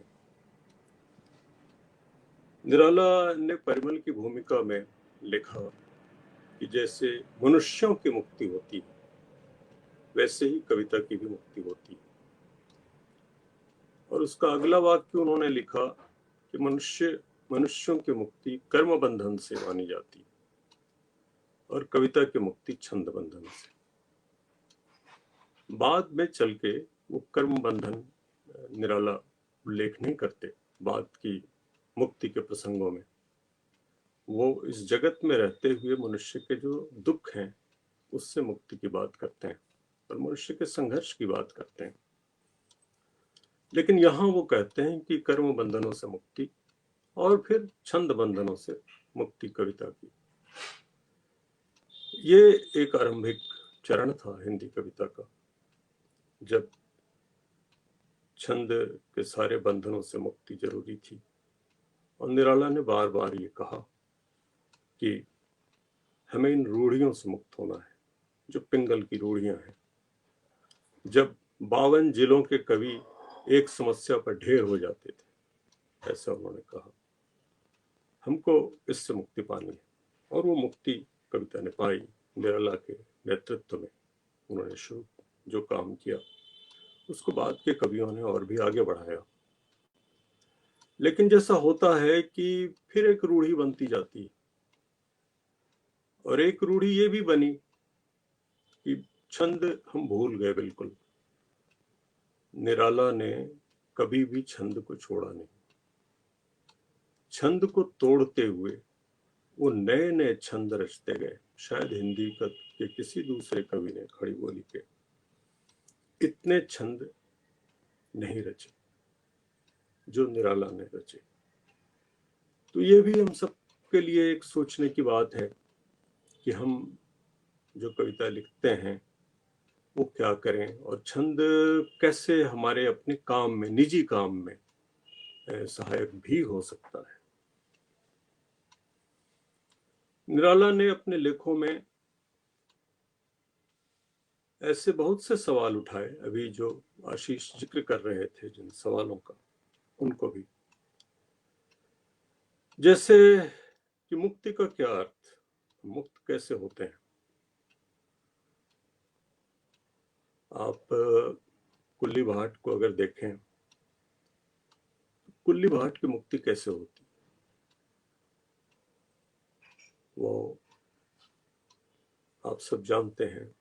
कुल्ली भाट में जो ऐब थे, जो दुर्गुण थे, कुल्ली भाट कैसे उससे ऊपर उठते हैं, उसको पार करते हैं, और पार करते हुए उनका जो संपूर्ण जीवन है वो अपने समय और समाज की बहुत तीखी आलोचना, वो पूरा जीवन बन जाता है, और वो आज भी है। जैसे उसमें कुल्ली आते हैं, पूछते हैं निराला से, निराला खुद उसमें पात्र हैं। जो निराला का पूरा चरित्र है, मैं उसको एक पात्र की तरह ही वहां देखता हूँ। पूछते हैं कि अच्छा, तो ये हिंदू मुसलमान के सवाल पर आपका क्या विचार है। निराला कहते हैं, कुल्ली भाट में वो कहते, वो पात्र जो निराला है वो कहता है कि हिंदू मुसलमान हो सकता है लेकिन मुसलमान हिंदू नहीं। कुल्ली तुरंत उठते हैं, और एक जैसा लिखा है कुल्ली भाट में कि एक मुसलमान इंसान उनको प्रेम था और उसको वो रख लेते हैं अपने साथ, अपनी संगिनी बनाते हैं, जो अंत तक उनके साथ रहती है। अब सब बहिष्कार करते हैं कुल्ली भाट का। कुल्ली भाट का जब निधन होता है तो जो सबसे वहां छोटे ढंग का पंडित है वो भी जा करके तेरहवीं कराने को तैयार नहीं है। और तब निराला स्वयं,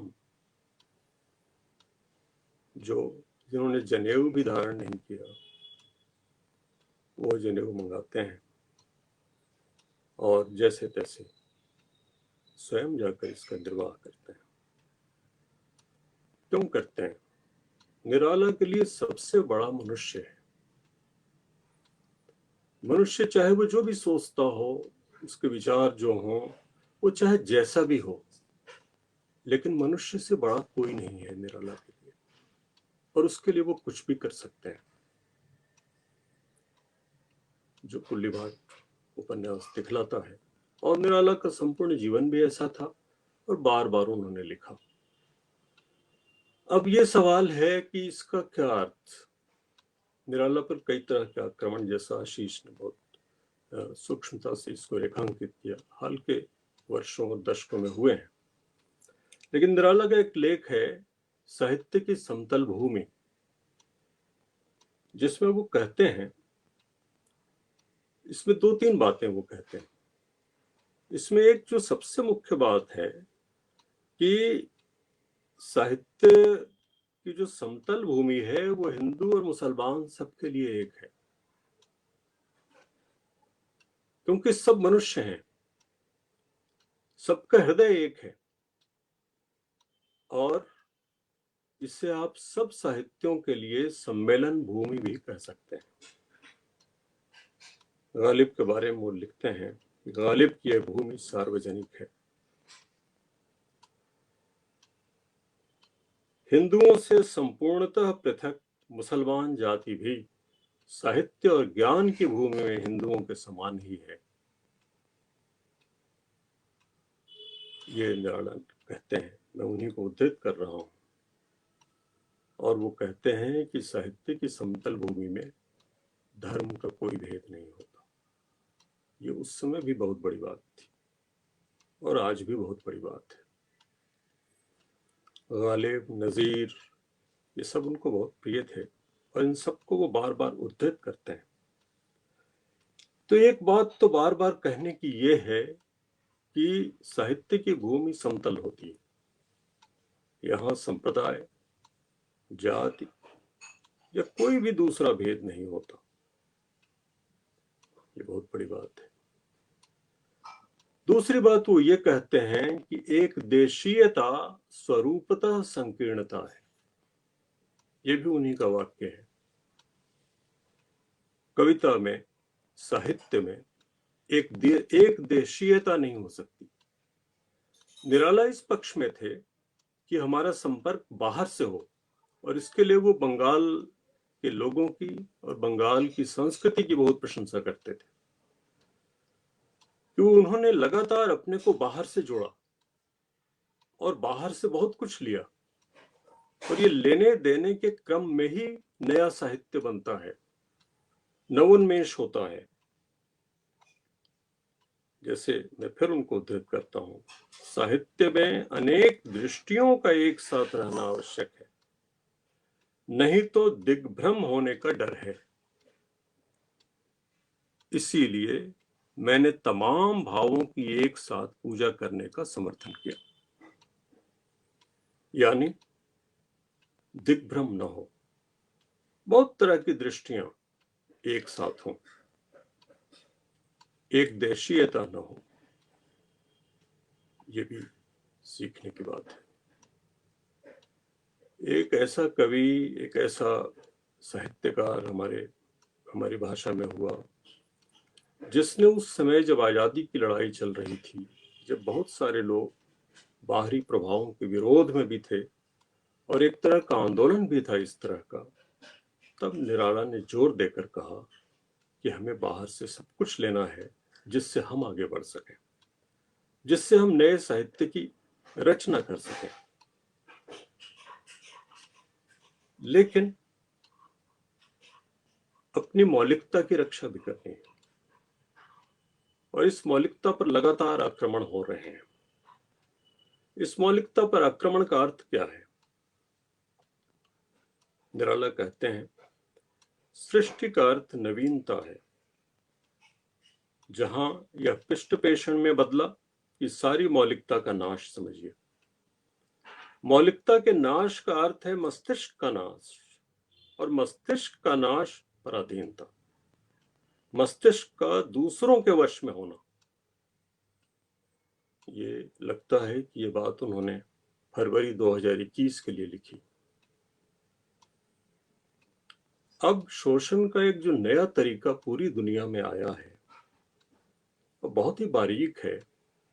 वो ये कि तुम लोगों के दिमाग को बदल दो, लोगों के मस्तिष्क पर कब्जा करो, वो वैसे ही सोचें जैसे तुम चाहते हो, वो वैसे ही महसूस करें जैसे तुम चाहते हो कि वो महसूस करें। इसीलिए निराला ने यह भी कहा, और ये बहुत प्रसिद्ध वाक्य है, जितने अंशों में यह सभ्यता लोभ प्रसूत सिद्ध हो रही है, उतने ही अंशों में जटिल और पर स्वहारिणी। जितने अंशों में यह सभ्यता लोभ प्रसूत सिद्ध हो रही है, उतने ही अंशों में जटिल और पर स्वहारिणी। ये लोभ प्रसूत सभ्यता यानी पूंजीवाद। निराला ने कभी पूंजीवाद शब्द का व्यवहार नहीं किया है, लेकिन एक ऐसी सभ्यता जो लोभ को उत्पन्न करती है और जो लोभ पर ही कायम है, ये सभ्यता ये जटिल होती है और पर स्वहारिणी होती है। ये हमारे सत्व का, हमारे स्व का अपहरण करती है।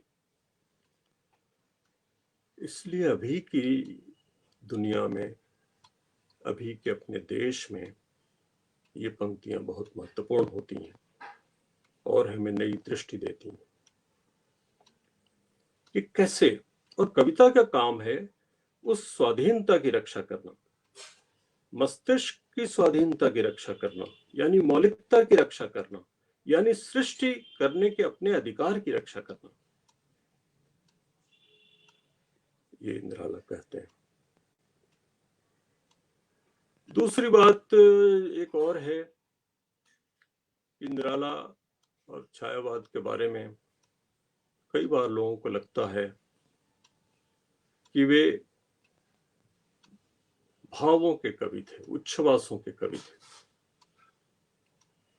ये सारे कवि, निराला, प्रसाद, पंत, महादेवी, ये महान विचारक भी थे। मैंने एक लेख महादेवी जी की आलोचना पर भी लिखा है, और जो मुक्तिबोध का प्रसिद्ध पद है, ज्ञानात्मक संवेदन और संवेदनात्मक ज्ञान, ये लगभग इसी रूप में थोड़े अंतर के साथ महादेवी जी के यहाँ पहले आ चुका है, और ये भारतीय परंपरा से आया है, वो उनके यहाँ टी.एस. एलियट से नहीं। प्रसाद, जिन पर अभी मैंने एक लेख लिखा है, और उनकी दृष्टि, सौंदर्य की दृष्टि, शायद शैव दर्शन और शैव सौंदर्य दृष्टि पर इतना सुंदर लेख हिंदी में दूसरा नहीं है, और शायद दूसरी भाषाओं में भी कम ही होगा या नहीं होगा।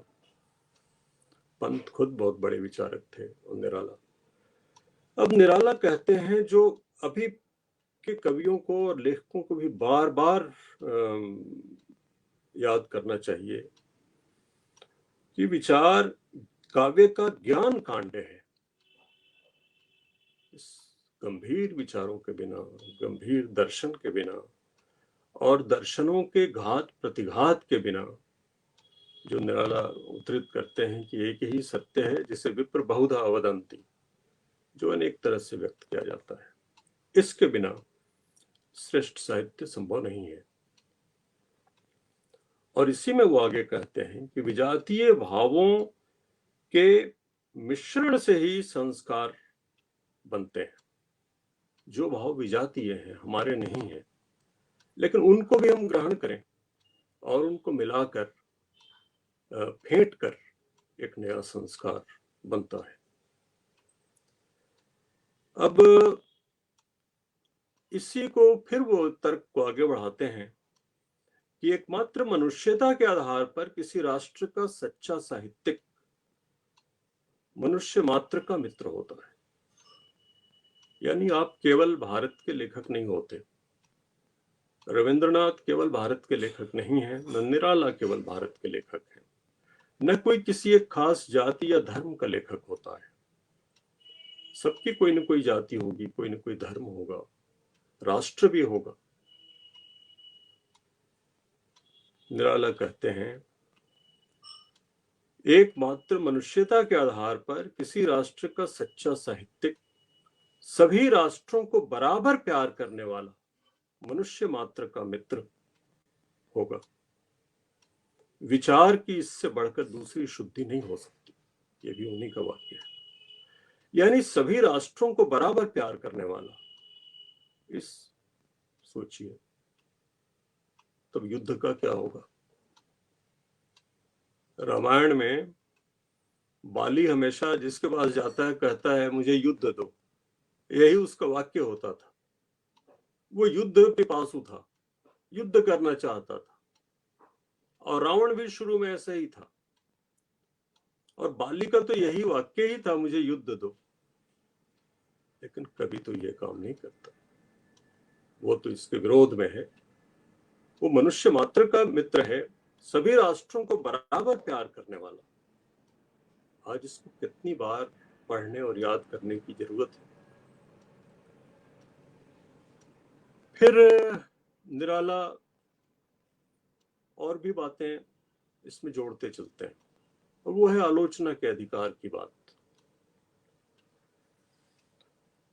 अभी केवल हम कुल्ली भाट को ही देखें, जैसा हमने कहा कि वो तुलसीदास को भी नहीं छोड़ते, पहले ही पन्ने पर तुलसीदास को वो खींचते हैं। लेकिन आगे चलकर महात्मा गांधी और जवाहरलाल नेहरू और स्वाधीनता आंदोलन के पूरे चरित्र की बहुत तीखी आलोचना कुल्ली भाट में मिलती है, ऐसी जो शायद किसी ने नहीं की, बहुत तीखी। और एक वाक्य तो उसमें ये मिलता है गांधी जी के बारे में, उनको यहाँ के अमीरों ने नेता बना रखा है। मैं तो बहुत दंग रह गया सोच के, क्योंकि इस तरह से आलोचना नहीं मिली थी। और ये कुल्ली भाट के साथ निराला करते हैं। कुल्ली भाट, जिनको ऐसे देखा जाए तो एक गर्हित व्यक्ति थे, जिनसे बात करना भी निराला के ससुराल वाले तौहीन समझते थे और निराला का उपहास भी करते थे। और वही कुल्ली भाट जिनके अधोअंग सब गल चुके हैं, जिन्होंने एक मुस्लिम स्त्री से विवाह कर लिया है, वो गांधी, नेहरू सबकी बहुत तीखी आलोचना करते हैं, हिंदू मुसलमान के सवालों की बहुत तीखी आलोचना करते हैं, सांप्रदायिक भावना की बहुत तीखी आलोचना करते हैं। ये निराला स्वयं है और ये आज भी देखने की बात है। निराला किसी को नहीं बख्शते। निराला की सबसे बड़ी खूबी यही है, वो कहते हैं कि मेरा गुरुडम में भरोसा नहीं।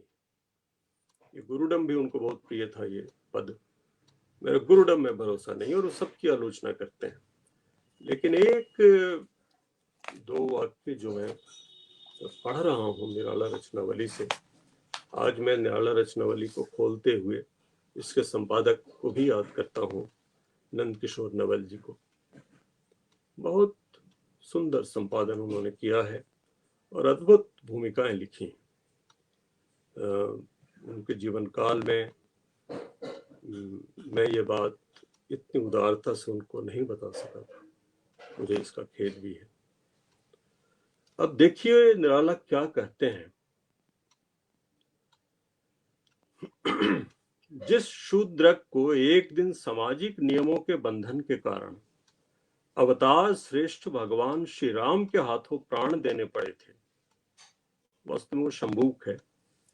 जिस एकलव्य को गुरु की मिथ्या तृप्ति के लिए अंगूठा काट देना पड़ा था, क्या आर्य सभ्यता का पक्षपाती कोई भी मनुष्य कह सकता है कि भारत में आज वैसा ही वर्ण धर्म प्रचलित है अथवा उसी के प्रचलन की जरूरत है?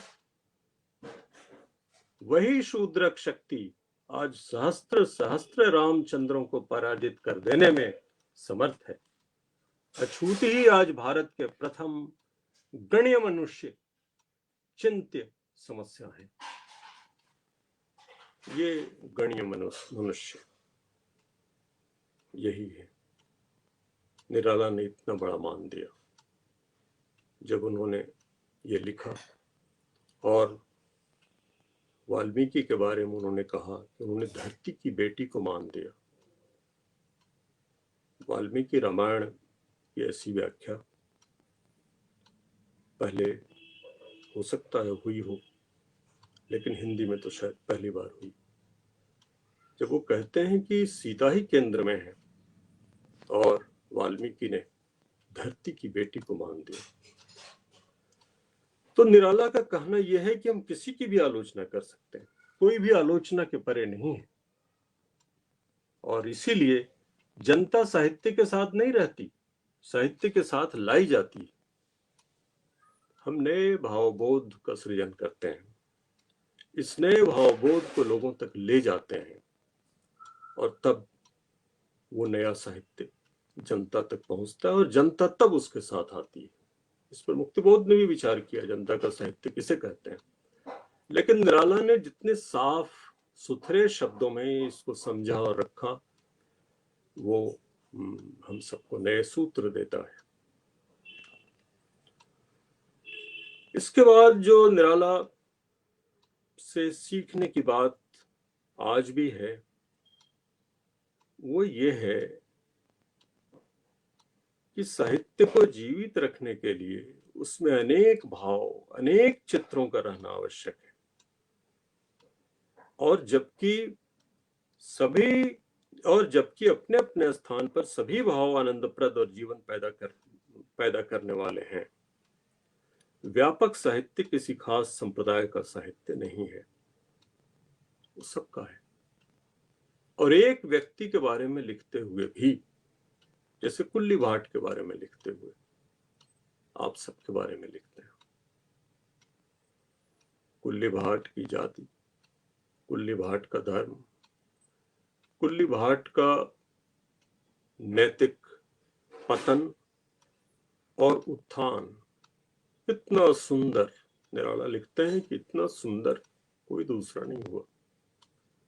जिसने संघर्ष की, आजादी की लड़ाई में वो शामिल हुआ, और उसने कांग्रेस पार्टी की शाखाओं की स्थापना की, क्रांतिकारी काम किए, हिंदू मुसलमानों की एकता के लिए, एकता नहीं, वो एक ही समझते थे ये सब एक हैं। ये निराला की दृष्टि ये थी। अब जो लोग निराला को समझते हैं कि वो ब्राह्मणवादी थे या वो हिंदू थे, निराला कुछ नहीं थे। जब वो कर्मकांड करा के आते हैं, कुल्ली भाट की पत्नी का 13वीं के दिन सारा होता है, तो वो कहती हैं, कुल्ली भाट की पत्नी जो मुसलमान है, अच्छा यहाँ कहीं धर्म परिवर्तन या किसी चीज की बात नहीं है, दोनों बस रहते हैं, वो और वो सब कुछ वही है। तो निराला को वो कहती हैं कि भोजन, निराला कहते हैं कि सीधा घर भिजवा दीजिएगा। घर मतलब उनकी ससुराल। सीधा आता है और उनकी पूड़ी अलग बनती है, जाहिर है कोई नहीं खाएगा दूसरा। और तब निराला बाजार से चिक के यहाँ से मांस ले आते हैं, आधा सिर। लोग हैरत में, परिवार वाले कहते हैं वो तो मांस खाती है वो स्त्री, इसलिए मैं भी मांस खाऊंगा। कुल्ली भी खाते थे और वो मांस बनाते हैं। इसी के साथ कुल्ली भाट का अंत होता है। हर तरह से विद्रोह, अब मैं विद्रोह नहीं कह रहा इसको, बल्कि विद्रोह नहीं कहना चाहिए, हर तरह से वो करना जो मनुष्य को वांछित है। उसी में एक वाक्य आता है कहीं पर, जो अभी मेरे दिमाग से उतर रहा है हुबहू, कि मनुष्य को जो प्रिय है मुझे भी वही प्रिय है। और यहाँ पर मुझको मार्क्स की बहुत प्रसिद्ध उक्ति याद आती है। उनकी बेटियां उनके साथ खेल करती थीं, सवाल जवाब। उस समय 19वीं शताब्दी में यूरोप में ये खेल चलता था, और ये खेल हम लोग आज भी कर सकते हैं। अगर शुरू करें तो बहुत मजा आएगा। कुछ सवाल पूछना, उसका मजेदार जवाब पाना। तो वो एक सवाल है कि आपको ये जो मनुष्य है और तरह तरह की चीजें हैं, इसके बारे में आपको क्या कहना है। तो अंग्रेजी में वो वाक्य है, nothing alien is human to me. जो भी ह्यूमन है, माफ करिएगा हमने उल्टा कह दिया, nothing human is alien to me. जो कुछ मानवकृत है, जो कुछ मानव स्पर्श जिसमें है, वो मेरे लिए बाहरी नहीं है। वो कुछ भी हो, चाहे वो जाति हो किसी की, चाहे वो धर्म हो, चाहे विचार हो, कुछ भी हो। निराला यहां से इतने बड़े विधान से वो शुरू करते हैं, और इसीलिए वो बार बार कहते हैं कि साहित्य में अनेक दृष्टियों का एक साथ रहना आवश्यक है, नहीं तो दिग्भ्रम होने का डर है। तो ये सब कुछ बातें निराला से सीखने के लिए हमको हैं, उनकी आलोचना पढ़ते हुए और उनके उपन्यास, उनका गद्य पढ़ते हुए। निराला बार बार रविंद्रनाथ के पास भी जाते हैं। विद्यापति, चंडीदास, तुलसीदास, सूर, कबीर और रविंद्रनाथ, ये उनको बहुत बहुत प्रिय थे। रविंद्रनाथ पर उन्होंने बहुत लिखा, और रविंद्रनाथ के बारे में ये भी लिखा रविंद्र कविता कानन में कि वो ब्राह्मण तो थे, लेकिन हेठ ब्राह्मण थे। उनको जो कुलीन ब्राह्मण थे उनको हेठ मानते थे, नीचा मानते थे। ये निराला ने लिखा है, बताया है। और वो फिर कहते हैं रविंद्रनाथ के बारे में कि वो एक ऐसा कवि है जिसने सब कुछ को अपने अंदर समो लिया है। और वहां पर तब एक नया पोएटिक्स, वो एक नया काव्य शास्त्र रविंद्रनाथ के माध्यम से विकसित करते हैं, जिसकी 2-3 बातें मैं सिर्फ रखना चाहता हूं। पहली बात तो यह है कि जैसे कहा जाता है, एक सिद्धांत ही चला आधुनिकतावाद में और उसके असर में हिंदी कविता भी रही और आज तक कुछ हद तक है कि हमें एक बूंद में समुद्र को देख लेना है। ये एडगर एलन पो का भी सिद्धांत था जिससे बौडलेयर प्रभावित हुए और आधुनिक कविता के जन्म के मूल में ये सिद्धांत है, आधुनिकता के मूल में। और ये जिसको हम लिरिक कहते हैं उसके मूल में भी है। निराला इसका खंडन करते हैं, बहुत ही सुचिंतित खंडन। और वो कहते हैं कि हम ऐसा क्यों न कहें कि समुद्र है और उसमें बहुत सी बूंदें हैं, बहुत सी छोटी छोटी बूंदें, ऐसे भी तो हो सकता है। और उसी में वो कहते हैं, और एक जगह और भी कहते हैं कि बिहारी की कविता कह के खत्म हो जाती। बिहारी को भी वो बड़ा कवि मानते हैं, लेकिन वो कहते हैं कि बिहारी की कविता कह के खत्म हो जाती, फिर उसमें कुछ नहीं बचता, उसने जो कह दिया कह दिया। लेकिन रविंद्रनाथ की कविता की गूंज लगातार उसके बाद भी बनी रहती। ये दो तीन बातें एक नए काव्य शास्त्र के निर्माण के लिए हमें विवश करती हैं सोचने को कि कौन सी कविता श्रेष्ठ है। जिसे निराला समावेशी कहते हैं, दृष्टि, बहुत सी दृष्टियों की कविता, बहुत से भावों विचारों की कविता, एक बिंदु नहीं जिसमें समुद्र को हम देख लें। गालिब का भी एक बहुत मशहूर शेर है, खेल बच्चों का हुआ दीदे बीना न हुआ, जो कतरे में समंदर न देख ले। इस तरह से है कि जो कतरे में समंदर न देख ले वो खेल बच्चों का हुआ दीदे बीना न हुआ।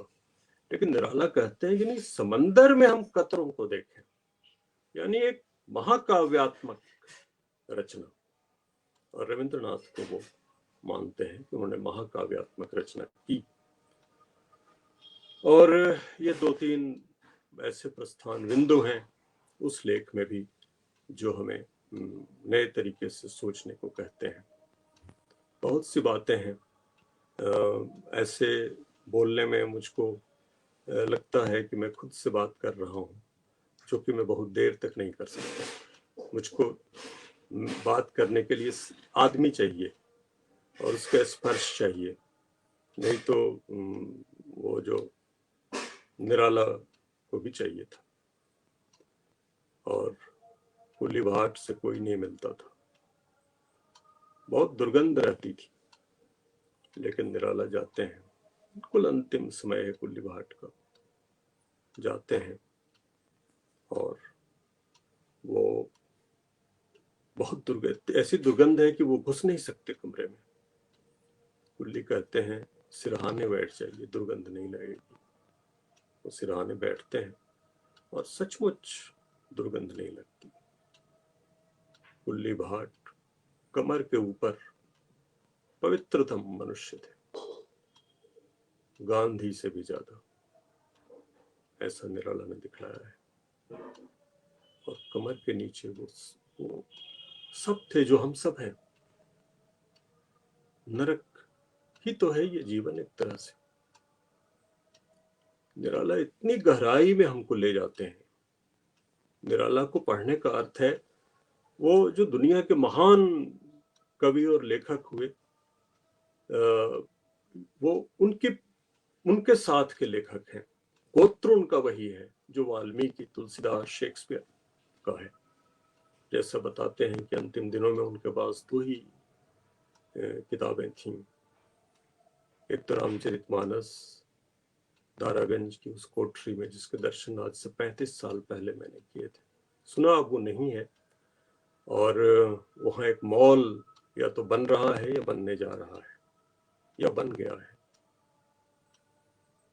क्या हम अपने पूर्वजों को ऐसे ही सम्मानित करेंगे? क्या भारतीय संस्कृति के कर्णधार ऐसे ही भारतीय संस्कृति की रक्षा करेंगे? महादेवी ने कहा था, मैं किसी ऐतिहासिक राम को नहीं जानती, मैं पौराणिक राम को जानती हूँ। तो ये किस संस्कृति की बात करते हैं जहां इस महान कवि का, मैंने पांचजन्य में, जो संभवतः राष्ट्रीय स्वयंसेवक संघ का मुखपत्र है, एक लेख राम की शक्ति पूजा पर पढ़ा था, बहुत मनयोग से पढ़ा था मैंने। उसकी कतरन भी हो सकता है कहीं पर हो मेरे पास, बहुत पहले। तो क्या हो गया? क्या निराला की उन स्मृतियों को हम रख नहीं सकते? कोई बात नहीं, ईंट पत्थर तो नष्ट हो ही जाते हैं, हो जाएंगे किसी के भी, लेकिन निराला जो हमारे हृदय में है उनका कोई कुछ नहीं कर सकता। निराला जो हमारी अस्थि मज्जा में है, और निराला जो इस संपूर्ण समाज को, भारतीय समाज को बिल्कुल बेधक आलोचना से त्रस्त करते हैं हमेशा, और हमेशा गरीबों के पक्ष में रहे, हमेशा गरीबों के पक्ष में, गरीबों को इतना प्यार करने वाला लेखक, इतना दिल से प्यार करने वाला, जाहिर प्रेमचंद भी है, लेकिन इस तरह से शायद दूसरा कोई नहीं है। जैसे दुनिया में दोस्तोयेव्स्की हैं, इतने गरीब असहाय लोग कहीं नहीं है, लेकिन सबसे सुंदर लोग हैं वो। दोस्तोयेव्स्की में सबसे सुंदर लोग, सबसे गरीब लोग हैं, वो वेश्याएं गरीब, वो बेकार नौजवान, वो विद्यार्थी। वैसे निराला में है, सौंदर्य वही है, कुल्ली भाट में, और कुल्ली भाट की उस स्त्री में, मैं नाम उस महान स्त्री का भूल रहा हूं अभी, उसमें निराला ने नए सौंदर्य की खोज की और ये बताया कि सौंदर्य वहां है जहां मनुष्य है, और निराला ने उस मनुष्य को नमन किया। अब इस तरह से पीढ़ियां आएंगी जाएंगी, निराला को पढ़ेंगी, सीखेंगी, और मैं यहाँ पर अपनी बात रविन्द्रनाथ ठाकुर की इस कविता से, जो निराला को बेहद बेहद प्रिय थी, जिसे वो उद्धृत करते हैं, पहले मैं बंगला में पढ़ता हूँ और फिर उसका हिंदी अनुवाद जो निराला ने दिया है। बांग्ला पाठ भी निराला का ही दिया हुआ है। होबे होबे होबे जय हे देवी कौरिने भय, होबो आमी जई, होबो आमी जई, तुम्हारा आह्वान वाणी सफल करीबो रानी, ये महिमामयी कापिबे न क्लांत कर, भागी बनबे न कंठ स्वर, टूटिए न बीणा, नवीन प्रभात लागी, दीर्घ रात्रि रखो जागी, दीप निभिबे न, कर्म भार नव प्रभाते, नव सेवके रहाते, करी जबोदान, मोर शेष कंठ स्वरे जाई, वो घोषणा करे तुम्हार आह्वान। हे देवी, मुझे भय नहीं है, हो वो आमी जई, मैं जानता हूं मेरी विजय होगी। हे रानी, हे महिमामयी, तुम्हारी आह्वान वाणी को मैं सफल करूंगा। थका हुआ भी मेरा हाथ न कांपेगा, मेरा गला नहीं बैठ जाएगा, मेरी वीणा नहीं टूटेगी। नवीन प्रभात के लिए तमाम रात मैं जागता रहूंगा, दिया भी न गुल होगा। नए प्रभात के आने पर कार्यभार तुम्हारे किसी नए सेवक को सौंप जाऊंगा। अपने अंतिम कंठ स्वर में मैं तुम्हारे आह्वान की घोषणा करके जाऊंगा। निराला ने भी अपना कार्यभार बाद के लोगों को सौंपा।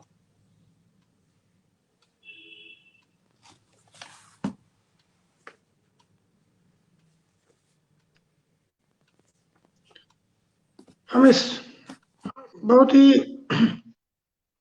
सुंदर और व्यवस्थित व्याख्यान के लिए अपने प्रिय कवि आदरणीय अरुण कमल जी के प्रति आभार प्रकट करते हैं, और उनके व्याख्यान पर उन्हीं के मित्र,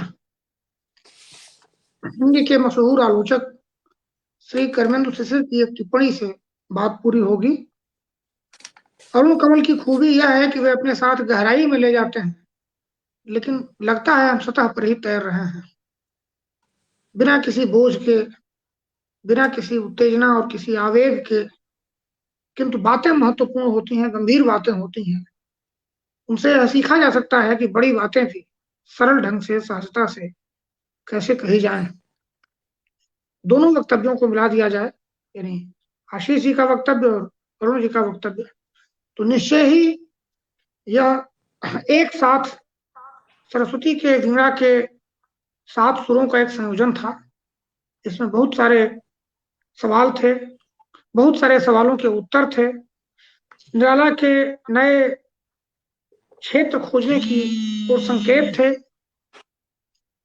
साथ ही यह भी था कि हम जब इस 125वें वर्ष में विचार विमर्श कर रहे हैं निराला पर, तो हमारे क्या क्या सवाल हों, किन किन सवालों के साथ निराला पर जाएं, कैसे निराला को फिर से देखें। ये जो बार बार देखने का, बार बार समझने की कोशिश है, अपने लिए समझने की कोशिश है, निराला को फिर से व्याख्यायित करने की कोशिश है, इसमें आज के दोनों व्याख्यान मुझे लगता है कि कीवर्ड्स की तरह हैं, एक उसकी कुंजी की तरह है, सूत्र की तरह है। हमारी कोशिश रहेगी कि आगे जो भी बातचीत हो इस मंच से कम हम इस बात का, आज जो बातें आई हैं, इस बात को उन व्याख्यानों के केंद्र में रखेंगे। शायद एक निरंतरता रहेगी, 10 या 12 व्याख्यान जो भी होंगे, और उनमें इन दोनों व्याख्यानों की अनुगूंज, जैसे निराला की अनुगूंज सुनाई देती है बात तक, 125 साल बाद भी हम सुन सकते हैं, वैसे इन दोनों व्याख्यानों की अनुगूंज भी बाद के व्याख्यानों में रहेगी। मैं औपचारिक रूप से, मन तो नहीं कर रहा है कि ये बातचीत यहाँ स्थगित की जाए, लेकिन समय की सीमा होती है और स्थगित करना ही है फिर, ताकि दूसरी बातचीत हो सके। मैं बहुत ही आदर प्रकट करता हूँ दोनों अपने वक्ताओं के प्रति, और औपचारिक धन्यवाद ज्ञापन के लिए निराला के निमित्त की ओर से, जिसका यह मूलतः उन्हीं का आयोजन था, हम तो सहयोगी भूमिका में थे। मैं अपने मित्र साथी निराला की साहित्यिक परंपरा के उत्तराधिकारी कवि श्री विवेक निराला को आमंत्रित करता हूं कि वो वक्ताओं का औपचारिक धन्यवाद ज्ञापन करें। एक बात जो अंत में छूट गया था, एक वाक्य मेरा, वो ये था कि निराला का कार्यभार बाद के कवियों को मिला, फिर बाद के कवियों को, और अभी विवेक निराला और आशीष त्रिपाठी के जिम्मे है, और उनकी पीढ़ी के एकदम अच्छा, जो नवीनतम पीढ़ी हमारी है, और उनके बाद के भी कवि। ये कार्यभार चलता है। एक सेवक रात खत्म हुई और तब तक उसने दीप को जागृत रखा, और अब वो सौंप देता है वो आगे के सेवक जो आशीष और विवेक हैं। तो बस ये और जोड़ना था। तो विवेक के साथ इस गोष्ठी का समापन होगा। विवेक संपन्न बातचीत हुई। मैं विवेक से अनुरोध करता हूं कि धन्यवाद ज्ञापन करें। आज के इस व्याख्यान के हमारे अतिथि आदरणीय अरुण कमल जी और हमारे साथी कवि मित्र आशीष त्रिपाठी जी, आप दोनों ने जिस तरह निराला साहित्य, निराला की कविता और निराला के गद्य, निराला की आलोचना, इनको देखने की कोशिश की, दरअसल 125 वर्ष में हमारी आकांक्षा, हमारा स्वप्न भी इसी से बनता है।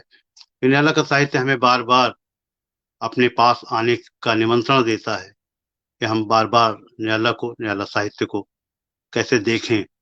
आपने एक प्रस्तावना रखी है, मेरा ख्याल है कि जो हमारी श्रृंखला है उसमें आगे आने वाले वक्ता पुनर्मूल्यांकन के परिप्रेक्ष्य देखेंगे। और निराला साहित्य, जैसा कि आपने कहा कि हमें आलोचना का अधिकार देता है, खुद निराला आलोचना का अधिकार रखते हैं, प्रश्नांकित करते हैं अपने समय के सबसे बड़े राजनेता को, अपने समय के महात्मा को। तो निराला खुद भी निमंत्रण देते हैं कि हमसे सवाल किया जा सकता है। हर समय के लोग अपने समय के सवालों के साथ निराला के पास जाते हैं, और निराला सहमति असहमति यह अपनी जगह है, लेकिन हमें बार बार अपने सवालों के साथ निराला के पास जाना होता है। लोकतंत्र, समानता, न्याय, यह जो हमारा स्वप्न था, यह जो हमारा नारा था, इसको लेकर के आज हम जिस कश्मकश और जिस पशुपेश में है, इसको लेकर के भी आशीष जी ने प्रस्तावना की कि इसको कैसे लेकर के न्यायालय के पास जाएं। एक बेहद विचारपूर्ण, सुचिंतित, सुविचारित यह गोष्ठी आज संपन्न हुई और निश्चित रूप से इसका श्रेय हमारे दोनों अतिथि वक्ताओं को है। मैं न्यायालय परिवार की ओर से, न्यायालय के बृहत्तर साहित्यिक परिवार की ओर से, संस्था न्यायालय के निमित्त और मुक्तिबोध साहित्यिक मंच की ओर से अपने दोनों अतिथियों आदरणीय कवि श्री अरुण कमल और भाई कवि श्री आशीष त्रिपाठी दोनों के प्रति हृदय से आभार व्यक्त करता हूं और जो इस गोष्ठी में हमारे साथ जुड़े रहे उनका भी बहुत बहुत आभार। मित्र सूर्य नारायण तो मित्र ही हैं, इनके लिए औपचारिक धन्यवाद यह मुझे लगता है कि बदतमीजी जैसी ही होगी। तो खैर, आप सबका पुनः पुनः आभार, आप सबको बहुत धन्यवाद।